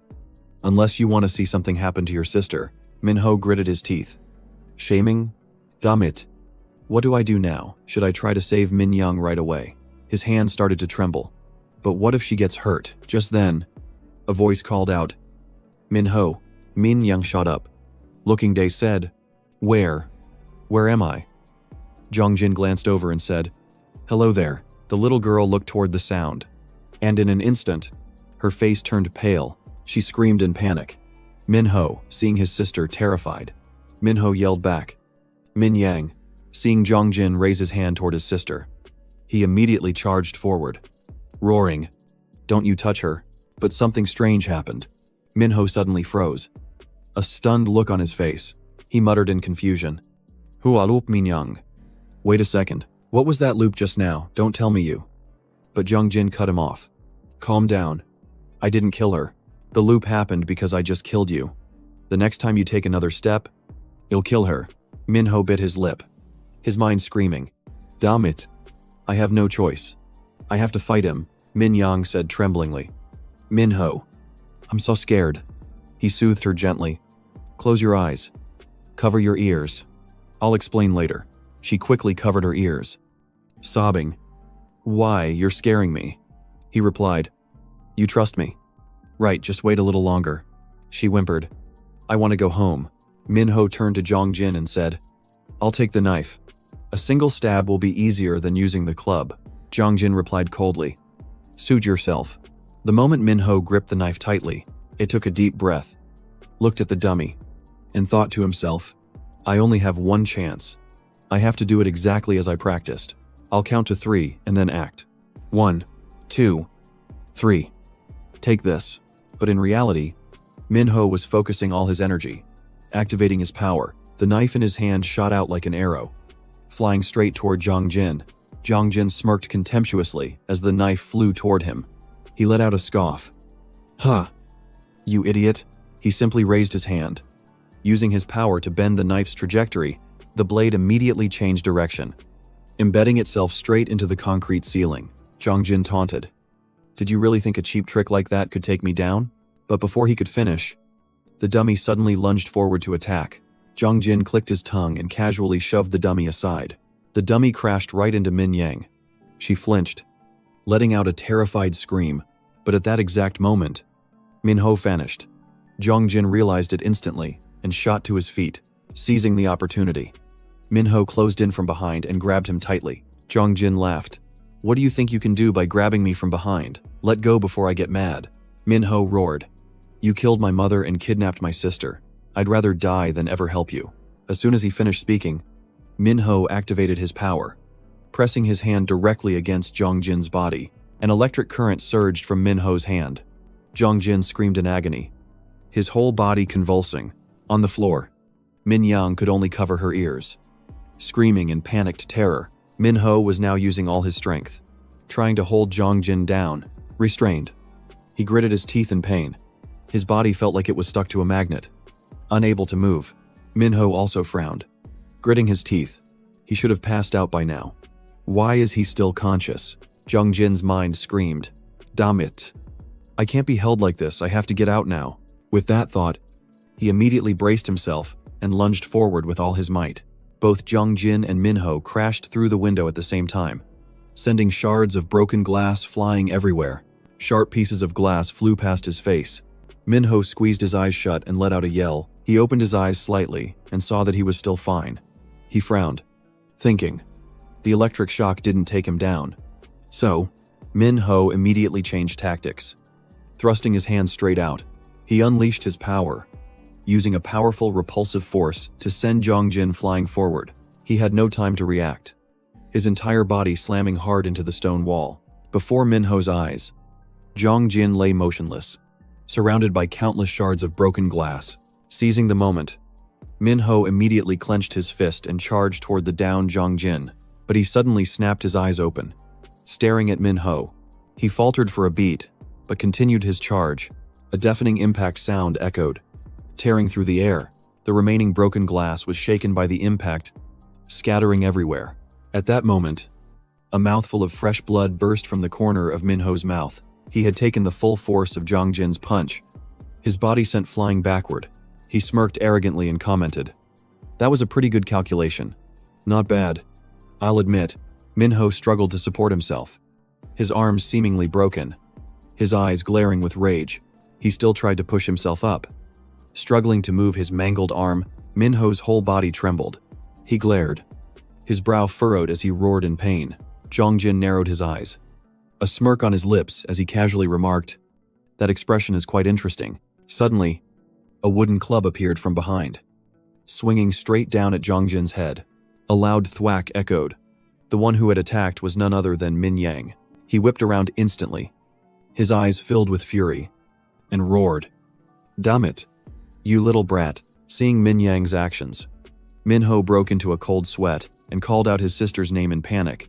Jongjin gritted his teeth, swung his arm, and delivered a vicious slap across the little girl's face. Seeing his sister fall to the ground, Minho screamed in despair. "Min Yang!" Minho roared. "How dare you!" Just then, the knife stuck in the ceiling began to shake. He realized what was happening, his face paling as he urgently warned, "No, Min Yang, run." At that moment, The knife came loose from the ceiling and plummeted straight down. Minho was horrified. "Hey, don't," he trembled, watching helplessly as the sharp blade fell right where Min Yang was. Jongjin stood there, smirking triumphantly. "Shut up and enjoy the show. This is the price for defying me." The sharp tip of the knife, reflecting the light, shot downward, aimed directly at the little girl. Minho's eyes widened as he let out a desperate roar. "No." Suddenly, a massive surge of energy erupted from Minho's palm. Immediately, Minho swung that arm back to build momentum. He channeled his power and thrust his hand forward, shouting as he unleashed a furious stream of energy straight at Jongjin. He only had time to glance back, a flicker of surprise on his face as the attack was about to hit him. Jongjin's entire body was lifted into the air by that wave of power. On the ground, Min Yang, with tears streaming down her face, looked up with an expression of shock mixed with fear. Overwhelmed by the stream of energy, Jongjin gritted his teeth and growled. "What the hell is this?" Minho had now landed on the ground and began to slowly step forward. His entire body was enveloped in a violent aura of energy, his arms still maintaining the power flow. Witnessing the scene, the little girl broke into a sweat and stammered, Minho, restrained." Jongjin glared furiously and roared, "You bastard." Abruptly, a body was thrown from the side, flying straight toward Minho. He seemed to sense it and immediately glanced in that direction. Minho quickly used his other hand, raising it to block the incoming object. Jongjin was stunned, thinking, what he blocked it. His eyelids grew heavy, his consciousness fading. Impossible. Minho then frowned and growled coldly, "Get lost." A deafening crash echoed as he violently slammed Jongjin's body forward, sending him crashing and sliding a long way across the floor. After the horrific impact, Jongjin lay motionless, his eyes shut, completely unconscious. After delivering the blow, Minho stood there, panting heavily, clearly exhausted. He stared in amazement at the energy in his hand, wondering, "I won. What is this? Since when could I?" Min Yang's voice suddenly called out. "Minho." He looked up with a start. "Min Yang," he hurriedly asked. "Are you okay?" The little girl just looked up, her face on the verge of tears. Seeing this, Minho immediately pulled his sister into a hug. Calling her name as Min Yang burst into tears. The scene changes to a room full of cats. A conversation is heard. Everything has been set in motion. "This time, I'll handle it myself. Plan A. The honey trap." At the same time, an image of Ha Yun appears, sitting in a chair. The other person's voice sounds worried. "An accident." "What kind of accident?" The other person replies casually, A small complication. But they won't be waking up. I'll deal with it later." A white cat rubs its head against her leg. The conversation continues. "Stop nagging." "Yes. I get it." "Hello." The connection's lost. Ha Yun looks outside at the pouring rain. That voice spoke again, saying they've been upgraded a little. "Just a little bit." A slight smirk appeared on Ha Yun's lips as the voice continued, saying everything should have been over by now. The scene shifts to Jongjin, who was lying collapsed on the ground in the pouring rain. Meanwhile, in another corner, Sungbin was cornering Yujin against a wall. He smirked arrogantly. "Be honest. Babe, did you come here because you miss me? Let's get back together." Yujin threatened coldly. "Are you kidding? You want to see your bruises again? Let's end this. Before I tell the whole class you hit me." Hearing this, Sungbin raised his fist, glaring and shouting, "There you go again. You're the one who forces my hand. I hit you because you drive me crazy." She glanced at his fist and growled, "Go ahead and try it. I swear I won't let it go." Sungbin sneered, taunting her. "Ooh, I'm so scared. What are you gonna do to me?" Suddenly, a loud thud echoed through the quiet space. Yujin clutched her stomach, letting out a soft groan, while he roared angrily, "Who do you think you're threatening?" Sungbin immediately reached out and violently grabbed Yujin by her hair. He shoved her to the ground, yelling, "Did you really think I was going to spare you?" Then, Sungbin glared and declared loudly, "You'll never escape from me. You hear me?" Yujin didn't answer. She just silently reached back and pulled her hood over her head. Next, she zipped up her jacket, covering most of her face. Sungbin noticed her trembling figure and rolled his eyes in annoyance. "Hey, are you crying?" When she didn't answer, he reached out to touch her shoulder, calling, Hey. Just then, Yujin, her face obscured, slowly turned her head to look at Sungbin. In the darkness, only her eyes were visible, glinting with killing intent as they stared right at him. His eyes met hers, and he involuntarily shuddered, breaking out in a cold sweat. Instantly, the space around Sungbin was enveloped in an eerie purple aura. He looked up, drenched in sweat, thinking, What? What is this? I can't breathe. No. It feels like I'm about to die. Sungbin's pupils rolled back as absolute terror consumed his mind. I'm going to die. I'm really going to die. He broke down, screaming hysterically through his tears. Only Sungbin's desperate screams remained, echoing throughout the stairwell. Yujin watched as Sungbin clawed at his own throat, his body convulsing and writhing in agony. She commanded, Then you need to stay away from me. Sungbin was still curled up on the ground, screaming in a panic. Okay. I swear, please don't kill me. Please. He was sobbing pathetically, tears and snot streaming down his face, begging in terror. Please. I'm not going to make it. Instantly, Yujin's pupils constricted, and the invisible energy erupted, causing the pressure to skyrocket. Overwhelmed by the force, Sungbin's entire body trembled violently, consumed by unrelenting pain. But soon, he ran out of strength to resist. His body went limp and then completely still. She pulled down her hood, revealing a face drenched in sweat from exhaustion. Immediately after, Yujin collapsed to her knees, panting tiredly. I still haven't fully adapted to this wave of energy. A mysterious figure appeared, their voice echoing. He's still alive. Are you satisfied with that? The person continued to question her. Why didn't you finish him for good? Yujin retorted. Is that how an admin should talk? Besides, you know I can't use my powers to hurt people. Yujin wiped the sweat from her brow and pushed her hair back. I think this is enough. Goodbye. You piece of trash. The scene shifts to an abandoned building, where Minho and Minyang are cautiously stepping out. Minyang suddenly spoke hesitantly. I thought he was your friend. Minho replied in a low voice. I'm truly sorry for getting you involved in this. Minyang continued to ask timidly. Minho, what just happened? What did you do to him? Was that some kind of special power? Hearing this, Minho's voice grew heavy. It's complicated. I'll explain everything later. Minho urged that they should leave before he woke up, and Minyang immediately agreed. At the same time, Minho looked up, a worry growing inside him.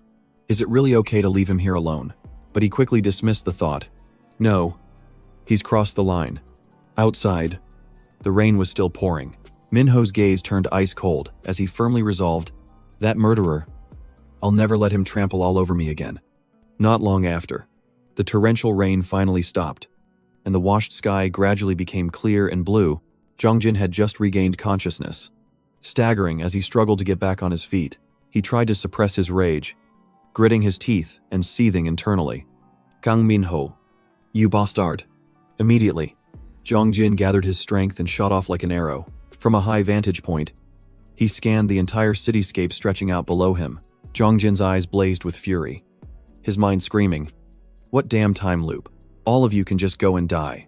He seemed to have completely lost control, his mind cursing endlessly. I'll kill all of you, rewind time or whatever. I don't give a damn anymore, let's see who really wins, damn it. The scene changes to a blue bus moving along a busy street. The passengers inside were shaken continuously. As the bus moved down the road, a young woman saw a pregnant lady and looked up to offer. Ma'am, would you like to sit down? The woman hesitated for a moment. Oh, thank you. That's very kind of you. Just then, the driver was startled by the sight directly in front of his bus. There stood Jongjin, blocking the path of the bus that was speeding towards him. The panicked driver frantically swerved to the side to avoid a head-on collision. The sudden swerve threw all the passengers into chaos, and they screamed in terror. Fortunately, the risky maneuver didn't result in any significant injuries or consequences. The driver clutched his forehead, his eyes bloodshot. He glared at Jongjin and yelled, Hey you, are you insane? Jongjin remained motionless, the dried blood on his forehead now more visible. He frowned, looking clearly annoyed. Suddenly, an invisible force seized the bus and lifted it into the air. All the passengers inside lost their balance and tumbled from their seats, their horrified screams echoing endlessly. Meanwhile, the blue bus continued to rise slowly, moving further and further from the ground. Below, traffic was at a standstill, with the chaotic sound of horns blaring relentlessly. At that moment, the camera zooms in on Zhang Jin. His face was as cold as ice as he decisively raised one hand into the air. With a single gesture, all the vehicles on the road below were instantly lifted and sent flying into the air. Pedestrians witnessing the chaotic scene quickly pulled out their phones to record, chattering in amazement.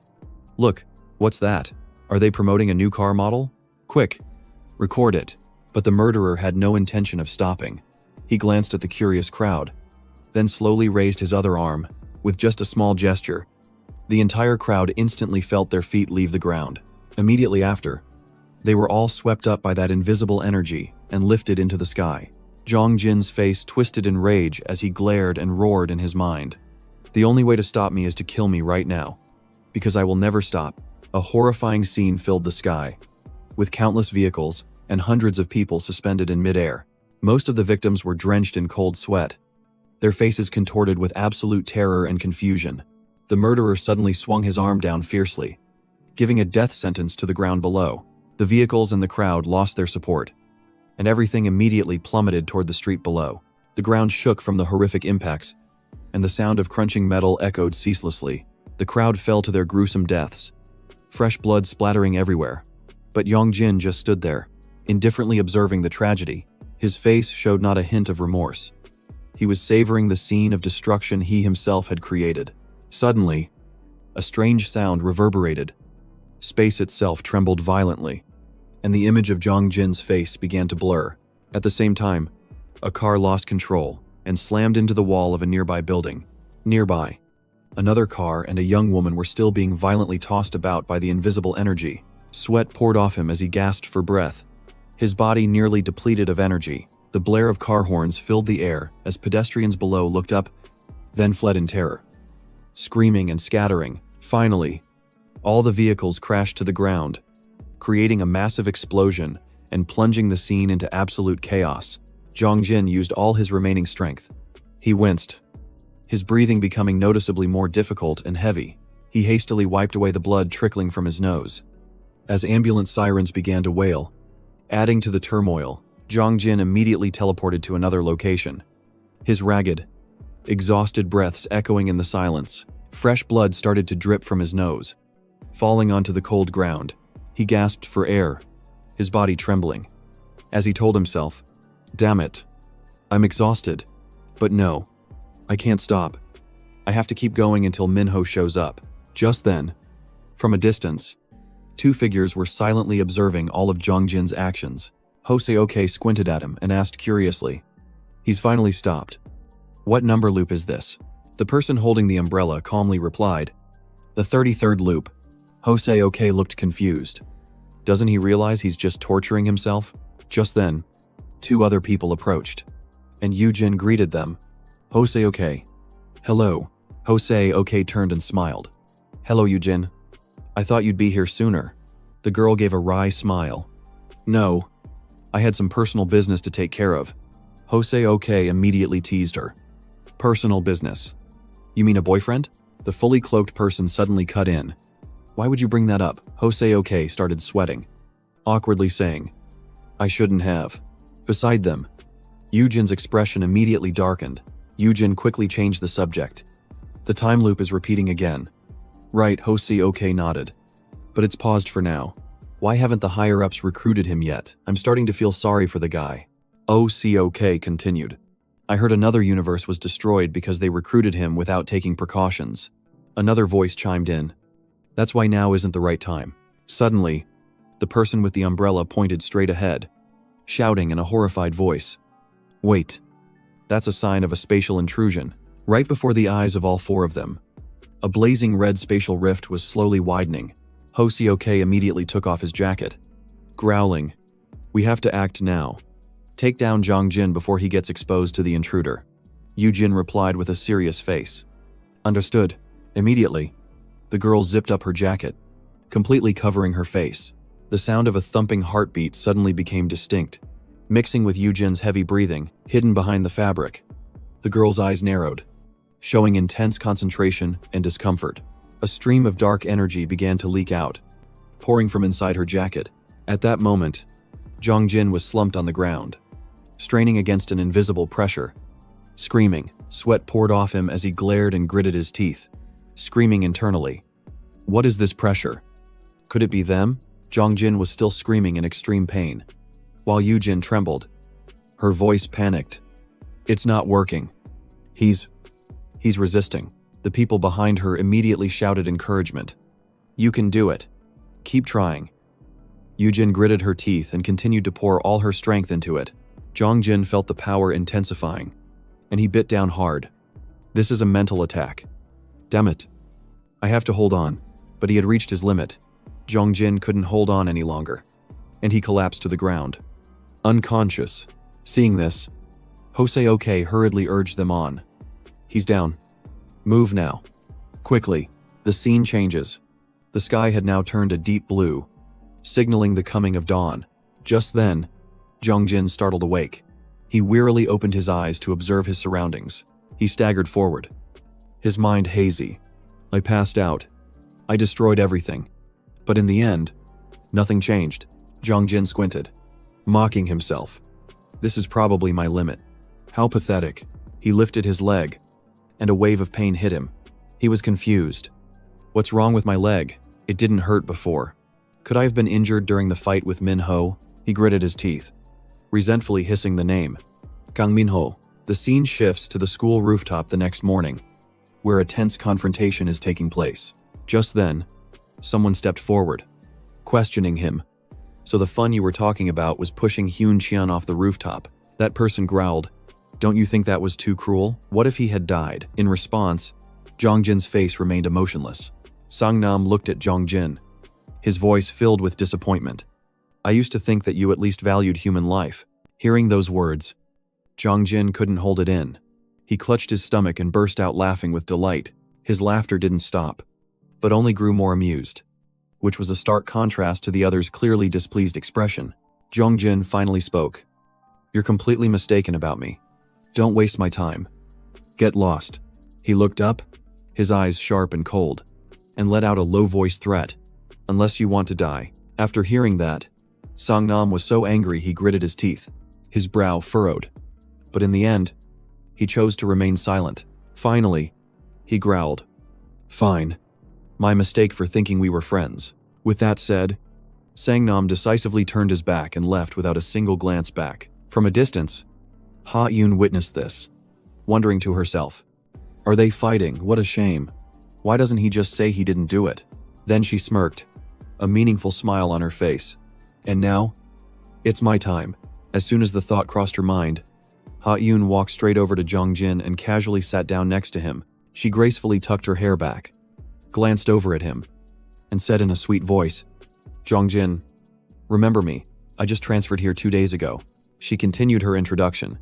I'm Song Ha-yoon. But he didn't even bother to pay attention and stood up to leave. Seeing this, Ha-yoon's voice dropped. If you just walk away in silence, you'll regret it. Look, I've discovered your little secret. Hearing that, Jong Jin slowly turned his head back and looked straight at her. Ha-yoon held up her phone and said nonchalantly, how about this? I took it myself. There's plenty more. She pointed to the video, smiling. This one, and this one too. Want to see more? I even took a video. Suddenly, the phone in Ha-yoon's hand was sent flying by an invisible force. It slammed hard against a nearby wall, making a sharp cracking sound. She was stunned, her face showing clear surprise. While Jong Jin just gave a cold glance, Ha-yoon casually sat back down on the bench, while he remained motionless, not leaving. Ha-yoon then spoke up, breaking the silence. Good thing I backed everything up online. She laughed, smugly declaring, it will automatically post to MeTube and Fbook and go viral instantly. How would you like it if the whole world knew who you are? Suddenly, Jong Jin raised his hand straight towards Ha-yoon, and his power began to activate. The crutch he was using in his other hand immediately clattered to the floor. Having lost his support, Jong Jin immediately staggered, his body starting to tilt backward. Ha-yoon quickly reached out to catch him, calling out, be careful. She looked up at him and asked, are you okay? But he didn't answer, instead shoving her hard, causing Ha-yoon to fall flat on her back.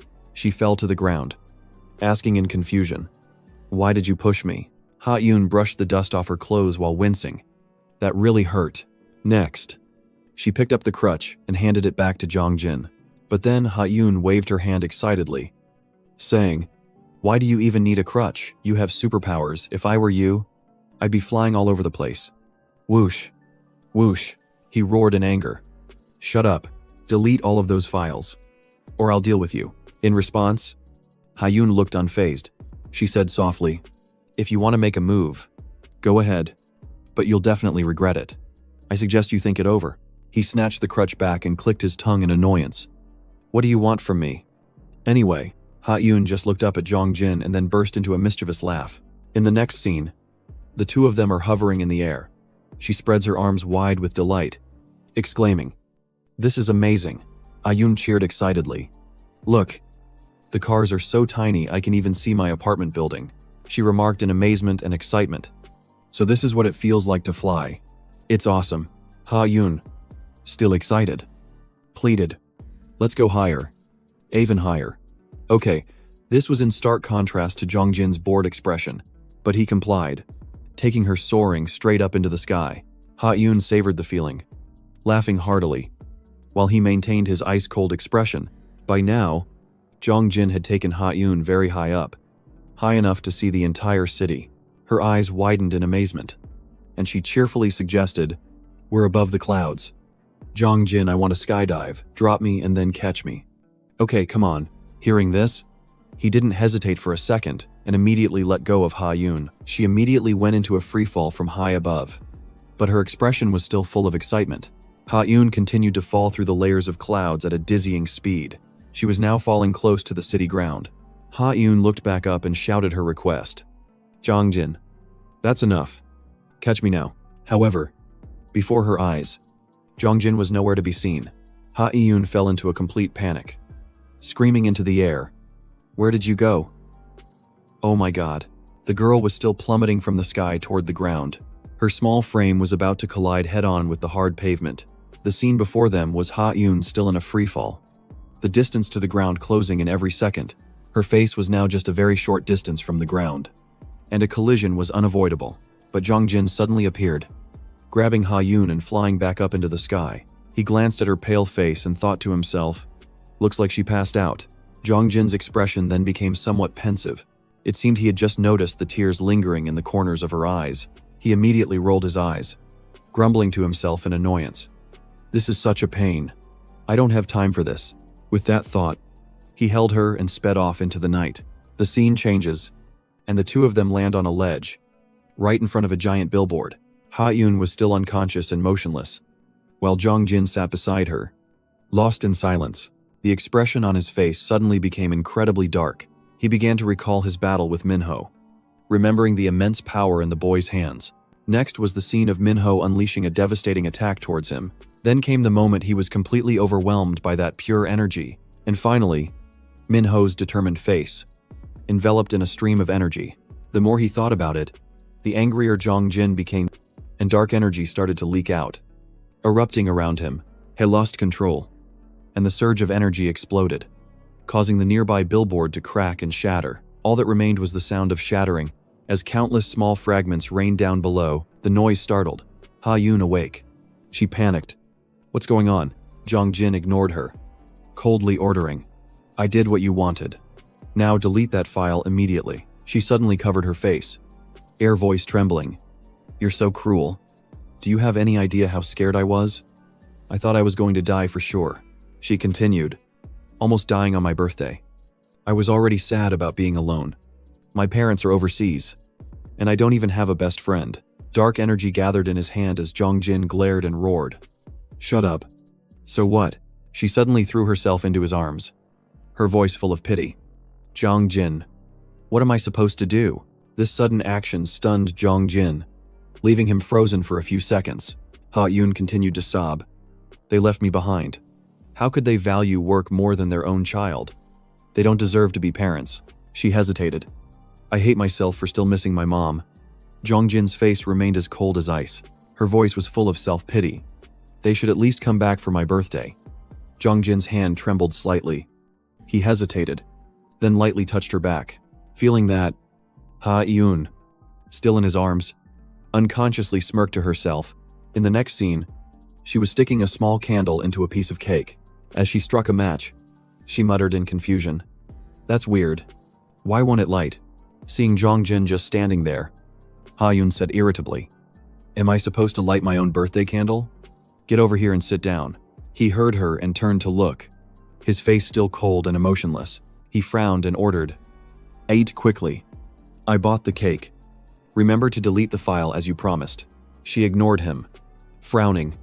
"Don't interrupt. I have to make a wish first." Ha-yoon clasped her hands seriously.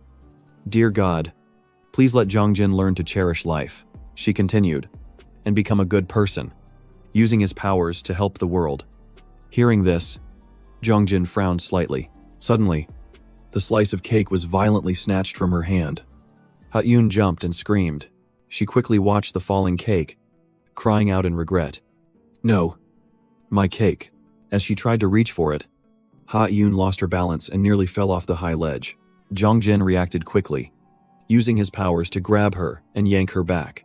Ha-yoon dangled in the air, looking at him, breaking out in a cold sweat. Stammering, "I'm okay. Thank you." He unceremoniously dropped her with a thud, grinding his teeth and cursing under his breath. What a pain. The scene shifts to a warehouse, with goods neatly arranged in stacks. Minho was staring at his hand, frowning. What is this? This power. Immediately after, his pupils glowed brightly, and his hair began to float. Suspended in the air, a burst of pure power erupted violently from Minho's hand. He focused the force into his palm, releasing a stream of pure energy. The stream of energy immediately obeyed, lifting the heavy wooden planks into the air. He frowned, gritting his teeth, focusing all his willpower to control this new power. The solid block of wood was immediately compressed, distorting like a piece of soft plastic. He let go, and the deformed block of wood fell, creating a loud thud that echoed through the warehouse. Minho was stunned, looking down and staring at his palm. He narrowed his eyes, speculating, maybe my latent ability awakened when I saved Min Yang. He retracted his energy, his mind filled with confusion. This kind of power, when did I get it? I got it naturally without any training. His expression was full of doubt. Before, I could only knock people unconscious. But now, he bowed his head in thought. Could it be because of Jongjin? Every time we clash, I get stronger. Why? He was startled as a theory formed in his mind. Or maybe someone else is transferring power to me. Perhaps. The time controller. He raised his hand, frowning. If it's a transcendent being, sharing power is possible. They want me to stop Jongjin. He clenched his fist, affirming, "That's right. I can feel a will. It's urging me to save people from Jongjin's hands." Nearby, a mysterious figure in a yellow coat heard this and chuckled softly. Ha-eun's hair blew in the wind as she smirked. "This puppet is quite interesting. Free will. That's right. You have been chosen." The scene changes. Ha-eun and Jongjin are standing together on a high ledge. She looked up at him and said, "Thank you for saving me earlier." Ha-eun acted sincere. "You're not as bad as I thought. I used to think you were a bad guy who just bullies people." He just glanced at her, but she kept talking. "Turns out you're kind after all. So how did you get those powers?" He avoided the question, looking into the distance. "I had an accident on a mountain when I was a kid. That's how I got them." "Don't ask anymore." Ha-eun leaned back and asked again, "So have you ever used those powers to do something good?" He remained silent, so she nodded and answered for him. "I guess not." She turned to look at him, curious. "Are you dating anyone?" He still didn't answer, so she smiled slyly. "That means no." "Right." Jongjin looked down coldly. "Stop talking nonsense. Delete the file now." She playfully swung her legs. "I was lying about the backup copy." Jongjin looked slightly surprised. "What?" Ha-eun nodded. "It's on my computer at home." She made an offer. "Come to my house tomorrow. If you want to delete it, you can do it yourself." "That's fair." "Right." Jongjin's face was still like ice. "Now I have to go all the way to your house." "Are you kidding me?" Ha-eun started to list things off. "You broke my phone, and you almost dropped me to my death. Let's just call it even. Isn't that fair?" After saying that, she stood up. "Tomorrow's the weekend. Come on over. I'll cook. We can have lunch. Okay, but Yongjin didn't answer, coldly using his powers to fly away. Ha-Yoon's voice still echoed after him. Hey, remember to come tomorrow. He flew to a hidden corner, grinding his teeth. I'm at my limit. After I delete that file, I'm going to kill her. Ha-Yoon stood there, watching his figure fly further away. She gave a meaningful smile and whispered, See you tomorrow. Kim Yongjin. A figure appeared behind Ha-Yoon. So the girl is the key, the other replied. But him going to her house wasn't part of the plan. She didn't turn around. Her voice was emotionless. Everything is ready. Don't worry. This time it will definitely succeed. One of them asked, Isn't it a bit too soon? The other replied, We'll see. Shane change. Min Young was curled up in bed, saying, I'm okay now. Her voice was still trembling. You have that power, and I never knew. Were you hiding it from me all this time? Minho was on the other end of the line. Yeah. I'm sorry. She asked again. So can you heal Mom's leg? Hearing Minho say he couldn't, Min Young was saddened. Then why didn't you save Dad? Minho's eyes showed a flicker of sadness. You were little back then. You didn't know anything about my powers. Min Yang's voice was faint. I see. Suddenly, Min Young sat bolt upright, calling out, Minho, she said hesitantly, Can you help my friend? She broke up with her boyfriend because he hit her. But he keeps stalking her. He even came and beat her up today. Hearing this, Minho's face turned purple with rage. That bastard. He's only in middle school and already so violent. Unbelievable. Min Young hesitated. Can you just scare him a little? Minho was surprised, shouting, Me. The next day, at an apartment building, a door suddenly burst open. Standing in the doorway was Jongjin's arrogant face. Ha-Yoon, wearing an apron, rushed out, asking, You're here. Why did you force the door open? Couldn't you just ring the bell? Anyway, come on in. I just finished baking some bread. It's my first time making it, so I hope you like it. He let out a lazy sigh, making his attitude clear. I'll leave as soon as I delete the file. As soon as the door slammed shut, Ha-Yoon's hurried voice rang out. Why are you in such a rush? Wait a second. As soon as he stepped inside, several cats started rubbing against his legs. He thought to himself, What the hell is this? Jongjin growled impatiently. Hey, where's the computer? His eyes scanned the room as he muttered to himself. I don't see any computer here. Ah-Yoon ignored his question, holding out a plate of bread. It's ready. Here. Take it. Jongjin reluctantly took it, and she said again, I'll go get you some milk. Wait a minute. Jongjin lost his patience and repeated, Where's the computer? She replied nonchalantly, A computer. I don't have one here. A murderous glint flashed in his eyes. What? She's still so calm. I called you here to talk. There are no backups. Everything was on that broken phone. Ha-Yoon held a glass of milk and gave a weak smile. I'm sorry for tricking you, but I have something important to discuss. Let's talk while we eat. This milk, immediately, the plate of bread flew straight into the wall. Shattering on impact, he roughly shoved Ha-Yoon as well. Jongjin pinned Ha-Yoon tightly against the wall. She groaned in pain. Wait. Let me explain. You're misunderstanding things. Jongjin's voice was as cold as ice. I don't care. Don't even think about manipulating me again. D. The girl's entire body trembled uncontrollably. Just a moment later, her body went limp and slid to the floor. Jongjin approached Ha-Yoon's body, but he suddenly froze. A heavy silence filled the room as he thought, What's going on? She's clearly dead. But the loop? Why isn't the timeline rewinding? Jongjin stared at Ha-Yoon's corpse, which was completely motionless. This left Yongjin bewildered. She's dead. So why didn't the loop activate? He quickly checked her carotid artery. Nothing. He was completely stunned. Jongjin shook the corpse violently, shouting, Hey, wake up. He started to panic. Who the hell are you? Why isn't time rewinding? Only a deathly silence answered him. Jongjin's pupils constricted as he hissed. Damn it. His world came crashing down. No way. Are you the time controller? How could you die so easily? What the hell is going on, Kang Minho? He can fix this. A white cat suddenly rubbed against his leg. The cat, with its two different colored eyes, looked up and meowed. Jongjin glanced at it and cursed under his breath.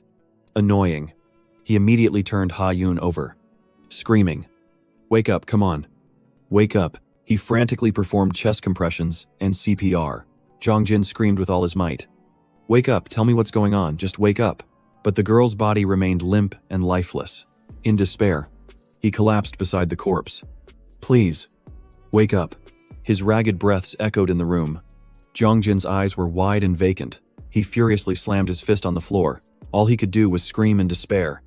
Damn it. The room sank into a terrifying silence. Jong Jin tormented himself with regret. I shouldn't have killed her. Why did this happen? Maybe she was the time controller. Or maybe she wasn't even human. Damn it. I don't know anything. He looked down, wondering, what am I supposed to do with this body now? Suddenly, the sound of the door opening was heard. Two figures calmly walked in. They were exact copies of Ha-Yun. Jong Jin reflexively glanced toward the door. 1. Ha-Yun stuck her hands in her pockets, her voice annoyed. I knew this would happen. The Ha-Yun next to her pulled her hood down. I told you it was too soon. Now look what you've done. The council is going to chew us out again.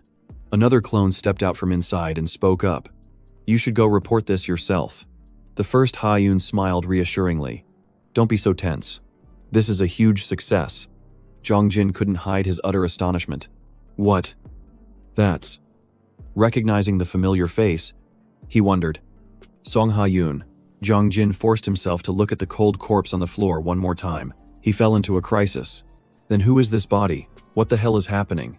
The other Ha-Yun questioned. You call this a success? The first one replied confidently. Nothing has changed. Everything is going exactly as I predicted. The Ha-Yun beside her was still confused. What do you mean enough? Let's just restart. But the first girl stopped her. No. He just tried to save someone. It's the first time he's ever regretted killing. Have you ever seen that before? The other Ha-Yun thought back. No.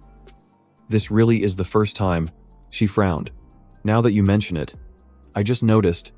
Ha-Yun gave a meaningful smile. Regardless of his intentions, he's the first one.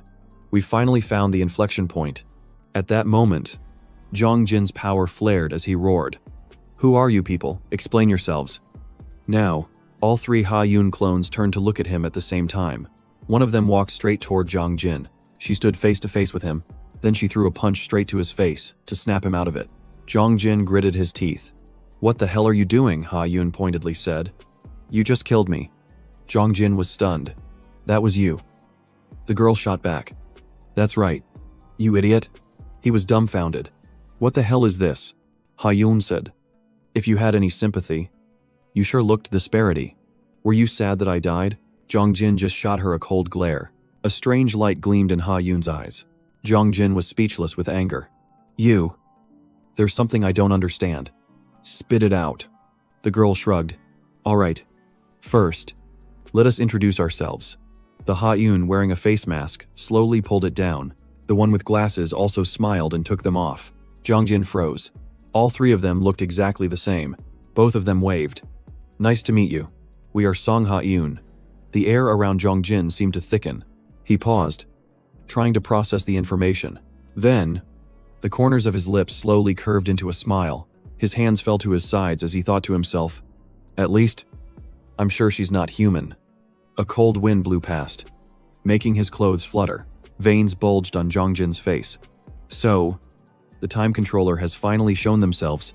The window panes all around suddenly shattered into 1,000 pieces. They converged, forming sharp weapons in Jong Jin's hands. Despite this, all three Ha-Yun stood perfectly still, showing no reaction. The girl spoke up. Hey. Wait. Calm down. Don't go wild like you did before. I said I have something to tell you. The Ha-Yun in the back frowned and explained. Actually, I'm not the time controller you're looking for. Ignoring her words, Jong Jin's mood only worsened. One Ha-Yun smiled. Don't be disappointed just yet. The one next to her chimed in. We have a proposal. The first girl added, Kim Yong-jin. The villain's biggest problem. Ha-Yun revealed a confident smile. We know how to escape that time loop. This struck a chord with Jong Jin. What, of course? It's not free. We need your help in return. The girl smiled soothingly. We can't go into detail yet, but we've decided you're the right person for the job. You've just proven it yourself. Zhang Jin remained skeptical. Did I agree? I've never helped you people. The girl explained. We've seen enough to confirm it. We have high expectations for you. Zhang Jin's eyes narrowed. His voice cold. And what if I refuse? She crossed her arms. Then you'll never find out. And you'll be stuck in this loop forever. Zhang Jin flatly rejected the offer. He replied coldly. I'm not interested. He growled. If you think you can force me like this, dream on. I have no reason to help you. The sharp shards of glass hovered above their heads as he delivered an ultimatum. Tell me how to escape, or you'll all be wiped out. Ha Yun faced the weapons. Her attitude still casual. Sorry, but now's not the time. Zhang Jin sneered contemptuously. Then there's nothing left to talk about. His pupils constricted, and his voice was a deadly growl. Then disappear. Instantly, the thousands of shards converged into a single sharp point. The glass spear shot forward, aimed straight at the Ha Yun clone standing there. The shards pierced through the target, leaving behind a strange, viscous liquid. All three Ha Yun clones collapsed to the floor at once. He stood there, his gaze emotionless, as he surveyed the battlefield he had just created. He slowly approached the puddle of fluid, confirming to himself, just as I thought, killing them doesn't trigger the loop. He exploded with rage, roaring, come out. Whether you're a god or a demon, I'll kill you, show yourself. The apartment door opened once again. A calm voice asked, who are you calling for? He frowned, whipping his head around in the direction of the voice. It was the same face, the same blue hair of Ha Yun, but their appearance this time was incredibly bizarre. The sight before him left Zhang Jin stunned, his eyes wide in disbelief. He immediately turned his face away, clearly flustered and awkward. One Ha Yun gave a mechanical smile. If it makes you feel better, kill as many as you like. The one beside her added, our copies are infinite. Realizing they were completely unclothed, he kept his head turned and growled, what in the world are you? The lead clone explained, the one who flew with you. The ones you just killed. And us. We are all Song Ha Yun. The door creaked open, revealing rows of other clones. We are independent individuals, but we share a single consciousness. She changed the subject. A guy just fell from the rooftop at school. Right. Shane change. Hyun Chon is sitting unsteadily in a dark corner. He suddenly scoffs. Is that you? Songnam, you're late. You want a taste of hell. 2. A strange light shines from ahead, forcing Hyun Cheon to frown. His whole body trembles violently. What the hell is this? What are you people? The sound of heels clicks steadily on the floor. The leader of that group is none other than Ha Yun. Back with Yongjin. Ha Yun admit. We were the ones who did that. I left them at school. Another version of her continues. But the accident happened right after I left. Ha Yun laughs. I didn't think he'd actually fall. Don't worry. He'll wake up completely unharmed. One of her selves steps forward and places a hand on his shoulder. Zhongjin, do you want to know the truth about us? She looks at him. Then cooperate with us. You have nothing to lose. And this is your only chance to escape the loop. Shane changed to a rooftop. The sky is clear. Hanyun mutters. 600 million won in damages. Is it my fault? Hanjun is in crisis. Yesterday she said she liked me. And today she turns her back. That bastard forced me. All positive thoughts vanished. He was too tired. Exhausted. Maybe he should just jump. No. He wouldn't be alone. Those bastards. A brilliant red light suddenly shoots down from the sky. That beam of light strikes Hanjun directly on the head. The young man staggers, then stands up straight, as if he has become someone else. The entire building is suddenly outlined with energy. Instantly, the lines form a giant cube, enveloping the space. Hanjun's hair begins to float in a strange wind. His entire aura has changed completely. A sinister smile forms on his lips. I will grant you what you desire. Back with Zhongjin, Ha Yun repeats her offer. Help us. You have nothing to lose. This is your chance to escape the loop. A asks suspiciously. What do you want me to do? The girl pats his back. A mission you might find interesting. Just wait and see. She confirms. So you agree? He nods. All right. I get it. Now put some clothes on. This is too uncomfortable to look at. All three of herselves applaud in unison. You've made the right choice. Zhongjin. He calculates inwardly. Killing them over and over is pointless. I'll just see what they're up to. My only goal is to break this damn loop. Ha Yun. After getting dressed again, walks straight to the window. She turns her head back and gestures, Jongjin, come here. Quick. Then she points into the distance and asks, do you see anything over there? He glances over. There's nothing unusual at all. Just skyscrapers. Ha-Yoon holds out a small box. Inside are contact lenses. Put them on. He immediately shakes his head, refusing. No, she says patiently. You have to wear them to see. He remained defiant. I don't know what they are, but I refuse. Ha-Yoon tries to provoke him, smirking. Wait a minute. Or are you scared? She casually reaches out and pushes his bangs up. He growls. What are you doing? Ha-Yoon snaps. Be quiet. Can't you even put in a contact lens by yourself? He retorts. I don't need it. My eyes are perfectly fine. She persists, holding his head firmly. Don't move. Look straight into my eyes. Hey, don't blink. The moment the lens is in, his vision changes completely. He blinks a few times. It's a very strange sensation. Ha-Yoon orders. Now look in that direction again. That building is now emitting a strange light. She asks, you see it now? Don't you? Ha-Yoon looks expectant. There's someone you need to deal with. Jongjin stares intently and asks, is that what you want me to do, kill someone else? She gives a vague reply. Well, something like that. When you get there, the scene will be a bit strange. Don't be too surprised. Inside the building, the air is frighteningly silent. A man is bowing low, his forehead pressed against the floor. All the remaining employees are kneeling on the ground. They all have their hands raised high, as if performing a strange ritual. Hanjun sits arrogantly on a chair, his legs crossed. The crowd trembles and begs. Please, Mr. Lai, spare me. I'm pregnant. I just started working here. Let me go home. He smirks cruelly. That's your problem. I've already explained the rules of the game. Hanjun holds up his fingers and says, I was going to spare you if you sat still until I folded all 10 of my fingers. But faced with death, you all forgot the rules. The bald man cowers. Calm down. Mr. Lai, I only have one finger left. I didn't attack you like the others. Right. What do you want? A promotion? A raise company shares? I'll give you everything. Just let me go. He crawls away, breaking out in a cold sweat. That's right. And what about my daughter? Hanjun frowns in annoyance. No one has ever dared to question me. The bald man's last finger is forced to bend down. He's horrified, realizing he has no chance left. The bald man grits his teeth, trembling. You dare mock my hair? Immediately, the bald man collapses onto the floor. Just like that. 2 more lives were lost. The girl next to him is horrified. My love. A female colleague's eyes widen. Baldi Sangmina. You knew about this, didn't you? She reaches out and grabs a handful of the fallen man's hair. The wig comes off. The girl screams in despair. He lied to me. Han Jun claps in appreciation, bursting into laughter. What a show. It was a great idea to choose the finger-bending power.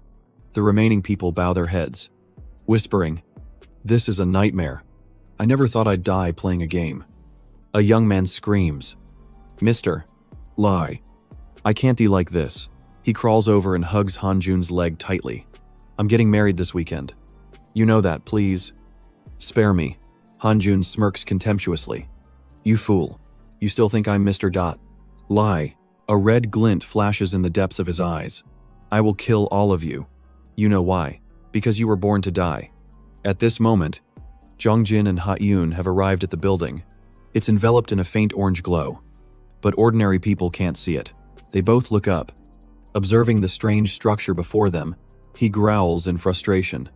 What is this? Ha-Yoon turns and explains calmly. This is an incursion space. A parallel space-time. Illegally created, serving only the purpose of destruction. Your mission is to deal with the intruder operating this space. Jongjin listens intently, his expression serious. Among all the ability users we've found, you are the strongest.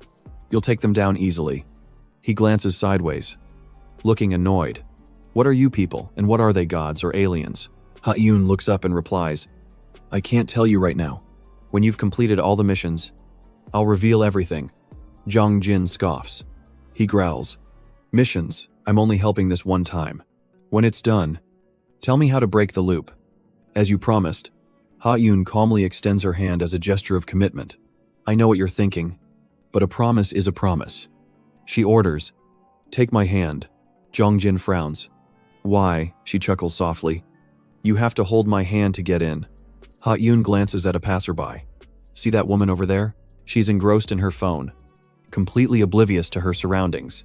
The orange space passes through her, but she doesn't notice a thing. Right after, the woman walks right through it effortlessly. Ha Yun continues to explain. You see, normally, you would pass right through it just like that. This is a parallel space. Without me, you can't enter, but even I can't get in easily. You can see it because you're wearing the contact lens, but you can't touch it. Ha Yun says as she tries to poke her hand through it. He dismisses it coldly. I don't understand what kind of game you people are playing. As soon as he finishes, Ha Yun forcefully grabs his hand and pulls him along. You'll see once we're inside. Let's go.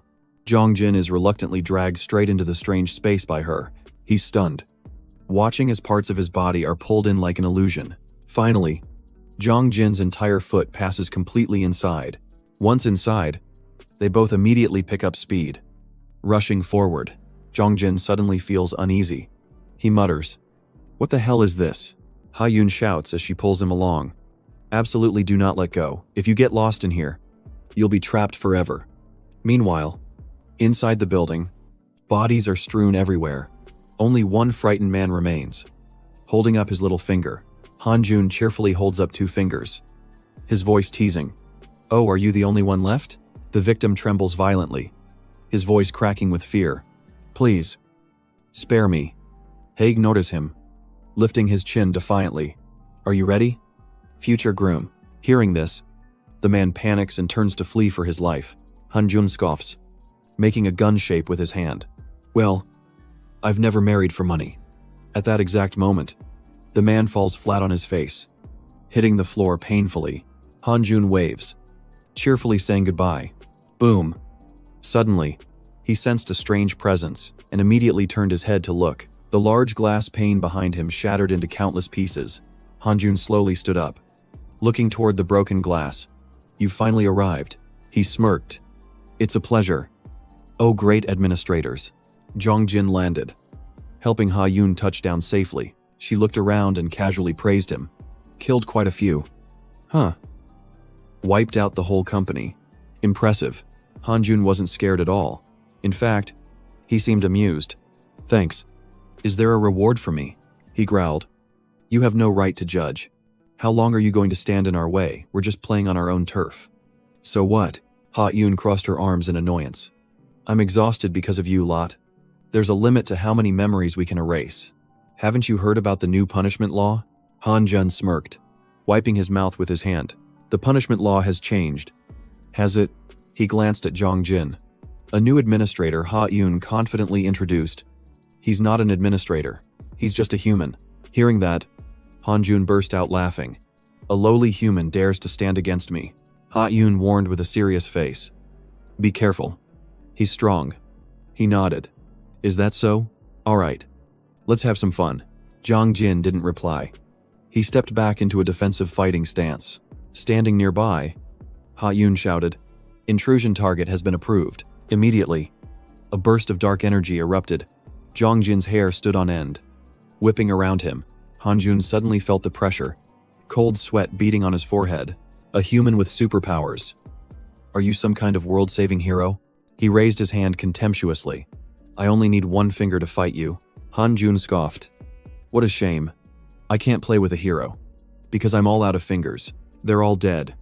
You're too late. He clutched his stomach, laughing hysterically. Don't be disappointed. I still have 1 last finger. I saved this one. It's special. The moment I bend this finger, you'll drop dead. Han Jun commanded in an arrogant tone. Come closer. Boy. Jong Jin suddenly leaned aside, effortlessly dodging the attack. He controlled the broken shards of glass, making them levitate just above his palm. Han Jun smirked, pointing a finger down. So it's psychic powers. How interesting. Instantly, Jong Jin swung his hand, and the glass shards shot straight toward Han Jun. Han Jun burst out laughing heartily. A hero I never claimed to be one. Jong Jin's calm demeanor, combined with the glass attack, left him bewildered. Han Jun stared blankly, his eyes wide with disbelief. Who? A sharp piece of glass instantly pierced right through his finger. Bright red fluid splattered everywhere. As the pain hit him, Han Jun was forced to take a few steps back. That bastard. He deliberately aimed only for my finger. He tried to hide the pain, remarking in a low growl, "You're much different than I imagined." That's right. Humans aren't worth saving. They're just playthings we created. Han Jun laughed maniacally, looking at his bleeding finger. It's all just a game. In this domain, I am the master. No matter how strong you are, you can't defeat me. Do you hear me? You psychic brat Neil? Han Jun commanded arrogantly. Pressing his finger down, Zhang Jin simply remained silent. His cold gaze locked onto his opponent. The finger pointing at him began to tremble more violently. Han Jun stared at his finger in shock. His power wasn't activating at all. His anxiety was palpable as he tried to flex his finger, desperately trying to regain his power. Zhang Jin calmly raised 3 fingers. Pointing them straight at Han Jun, he screamed in panic. "You little brat. Let me go right now. Kneel. Kneel." Han Jun stammered the command helplessly, and Ha Yun laughed. Zhang Jin let out a long yawn, his voice laced with boredom. "This is getting dull." As he finished speaking, he bent the man's finger backward toward the sky. Han Jun screamed horribly as his finger was twisted into an unnatural shape. His entire body began to float. Lifted up into the air, Han Jun looked down at the ground in confusion. Completely unable to grasp the situation, Zhang Jin continued to lift him higher. And absolute terror washed over Han Jun. He snapped his fingers, and Han Jun's body was violently thrown into the ceiling, sending stone debris clattering down. He was terrified out of his wits as the falling debris suddenly stopped, pointing straight at him. Immediately after, all of it shot forward at once, embedding itself in Han Jun's body. A pitiful scream echoed out as Zhang Jin looked up to observe his condition. Droplets of dark red fluid dripped onto the cold floor. Han Jun was gravely injured, his body pinned tightly against the ceiling. As his body fell, Zhang Jin leisurely walked closer. He let out a soft sigh, his tone full of disappointment. What a boring end.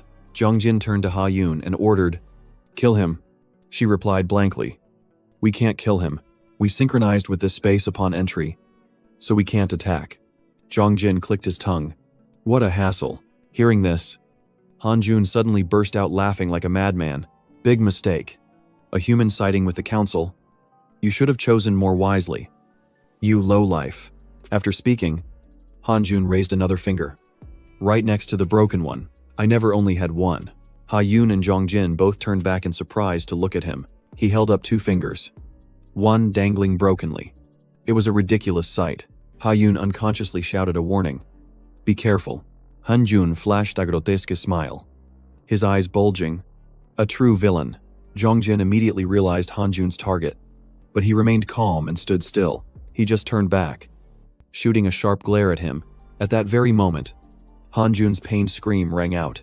He lay convulsing on the ground, his whole body shaking uncontrollably. Han Jun looked up with a sweat-drenched face. His eyes rolled back as he screamed in agony. Yujin, the girl in the red jacket, appeared in front of Zhang Jin, her hands in a very peculiar pose. Though her face was covered, the girl slowly turned her head to look directly at him. Zhang Jin analyzed internally. Another Esper, one who specializes in mental attacks. This scene brought back a memory. Zhang Jin stared intently, his voice filled with hatred. Can I finish that bastard off right now? Ha Yun rushed to intervene. No. Zhang Jin. She's an ally. Focus on the invader. She's running out of energy. You have to help her. But Zhang Jin brushed him off, his attitude icy. Let go. The cloaked Ha Yun appeared. That was almost a disaster. To be more careful. The girl laughed sheepishly. You're here. He crossed his arms and grumbled. Hey Zhang Jin. You're taking it too easy. Without her, you would have been dead. Ha Yun Somi immediately tried to placate them, trying to calm them both down. Settle down. It's okay. Suddenly, Yujin's entire body began to tremble violently. Han Jun gritted his teeth and struggled to lift his head. You inferior beings. Ha Yun Somi retorted sharply. Exactly. That's why we needed backup. And the council approved it. Zhang Jin. Take care of him. He just mumbled to himself, not responding. Han Jun strained his neck to deny it. Are you kidding me? Something's not right. How can humans have superpowers? Damn administrators. At that moment, the ground around them began to crack. A massive boulder slowly rose from the ground. Zhang Jin used his power to control the boulder, aiming it straight at Han Jun. His eyes were ice cold as he decisively pointed his finger at him. The boulder rushed forward. Han Jun lay helpless, unable to dodge. Stop. Wait. His eyes widened at the boulder as he screamed in despair. No. The giant boulder crushed Han Jun without a moment's hesitation. Dark red fluid gushed out from where he lay. Immediately after, the invaded space began to show signs of collapse. Cracks appeared in the space, and the image began to break and distort. Ha-Yun Somi looked up. The space is crumbling because the invader is dead. We have 30 minutes to evacuate. If we had let him escape, everything here would have directly affected the real world. Yu Jin collapsed to her knees, her body trembling as she gasped for breath. Completely exhausted, the cloaked Ha-Yun caught Yu Jin. We'll go on ahead. Your recruitment isn't official yet, so we'll do introductions later. Hang in there. Let's go. Ha-Yun Somi watched them leave, then turned to Zhang Jin. Just let them go.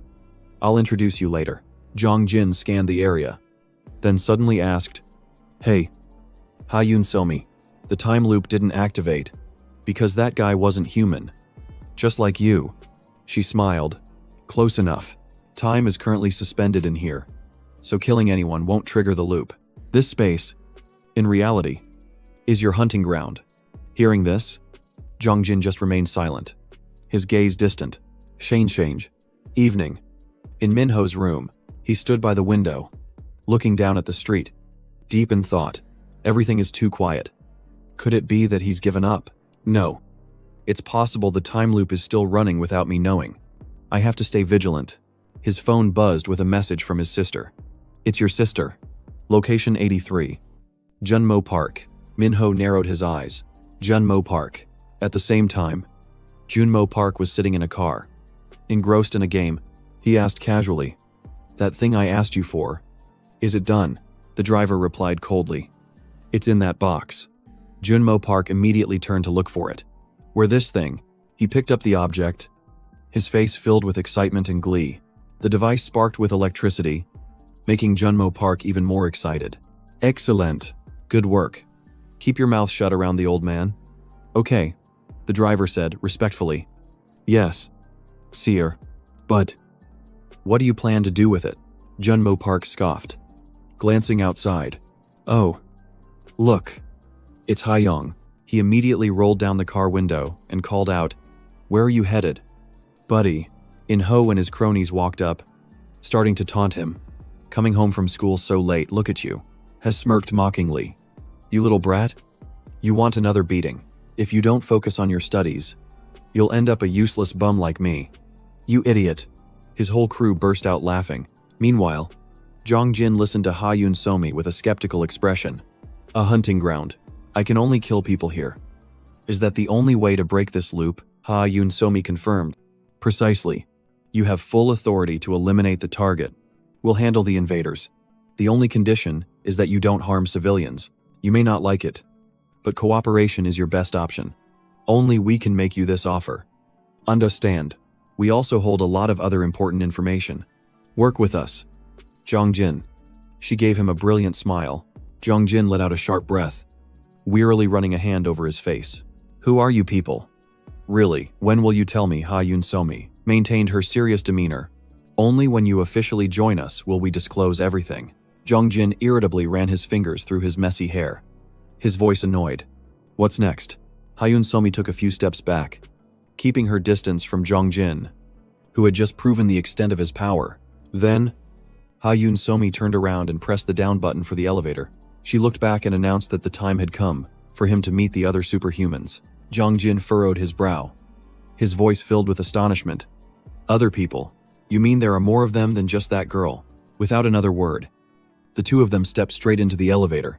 Inside the elevator, Ha-Yun Somi continued. The number of people with superpowers is increasing rapidly. Our side will be sending someone to investigate soon. But that's not my mission. For now, I want to introduce you to 4 other special individuals. Zhang Jin snapped. How many are there in total? She answered calmly.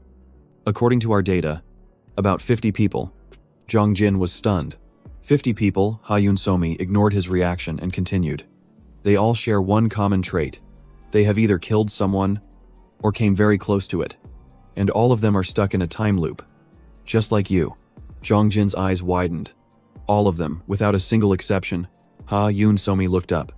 Her gaze serious. Exactly. Except for those whose powers can't cause harm. Every single one of them has experienced the loop. We still haven't figured out the exact cause. Just then, the elevator stopped on the first floor, and the metal doors slowly slid open. As Ha-Yoon Somi stepped out, she said, "It might be a mechanism to suppress their destructive instincts. We're currently searching for the person behind all this." Jongjin froze, his mind reeling. So many. It's very likely the one controlling time is also a human. If I kill all 50 of them, that person will definitely show themselves. As the thought flashed through his mind, Jongjin's expression turned dangerous. The key is to act in secret. I'll pretend to cooperate, then take them out one by one. Change. Yujin had pulled her hood down and was walking along a deserted street. A strange sound echoed, and Yujin immediately looked around. It was the sound of a cat meowing. The cries grew more and more desperate. Yujin frowned. That sound is strange. It sounds like it's hurt. The sound seemed to be coming from up ahead. Yujin cautiously followed the sound. Heading deep into a dead-end alley, a horrific sight greeted her. A cat was tied by all four paws to a piece of cardboard. Crying out in despair, Yujin rushed forward in alarm. "Is that you who did this, hey now? Don't move. It's okay. Just a second. I'm sorry. Hold still." Yujin had no idea that a dark figure was already lurking behind her. She carefully untied the ropes, muttering angrily. Someone clearly did this on purpose.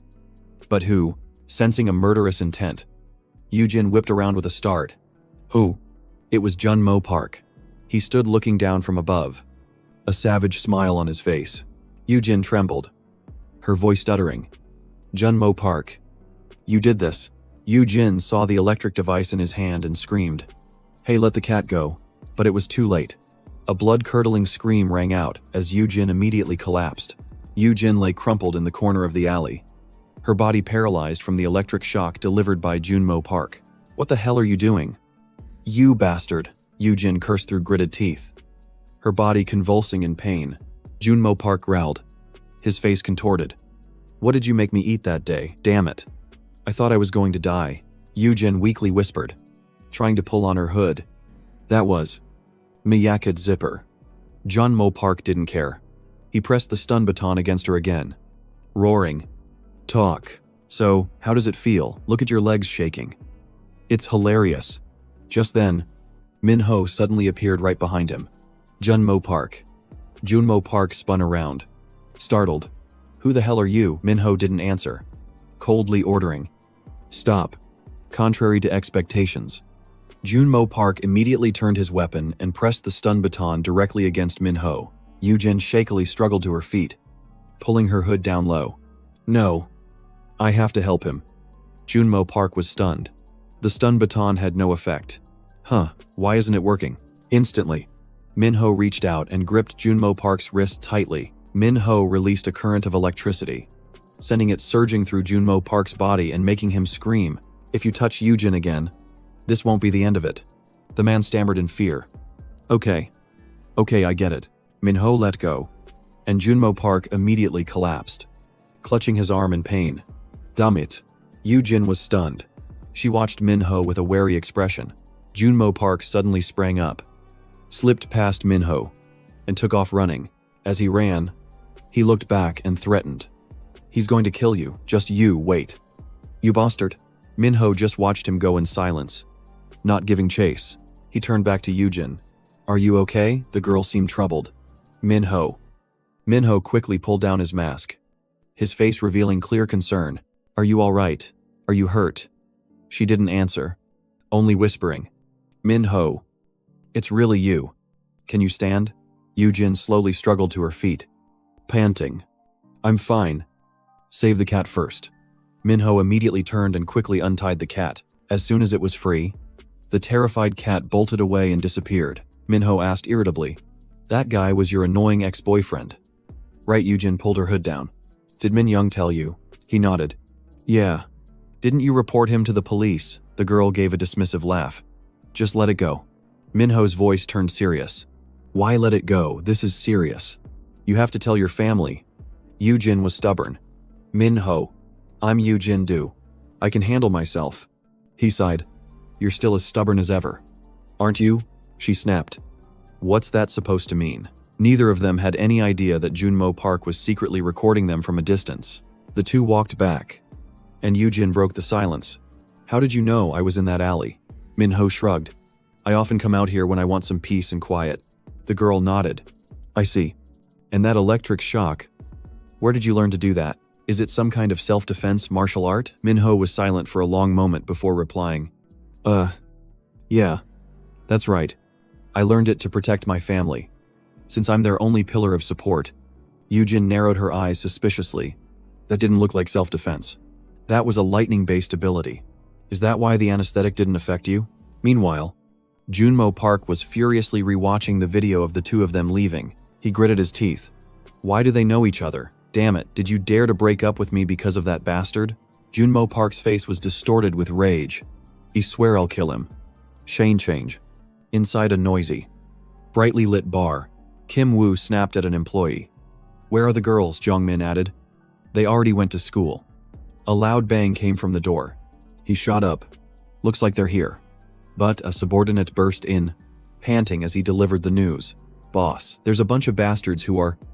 Before he could finish his sentence, he was struck hard on the back of the neck. It was In-ho, arrogantly leading his crew inside. Hello there.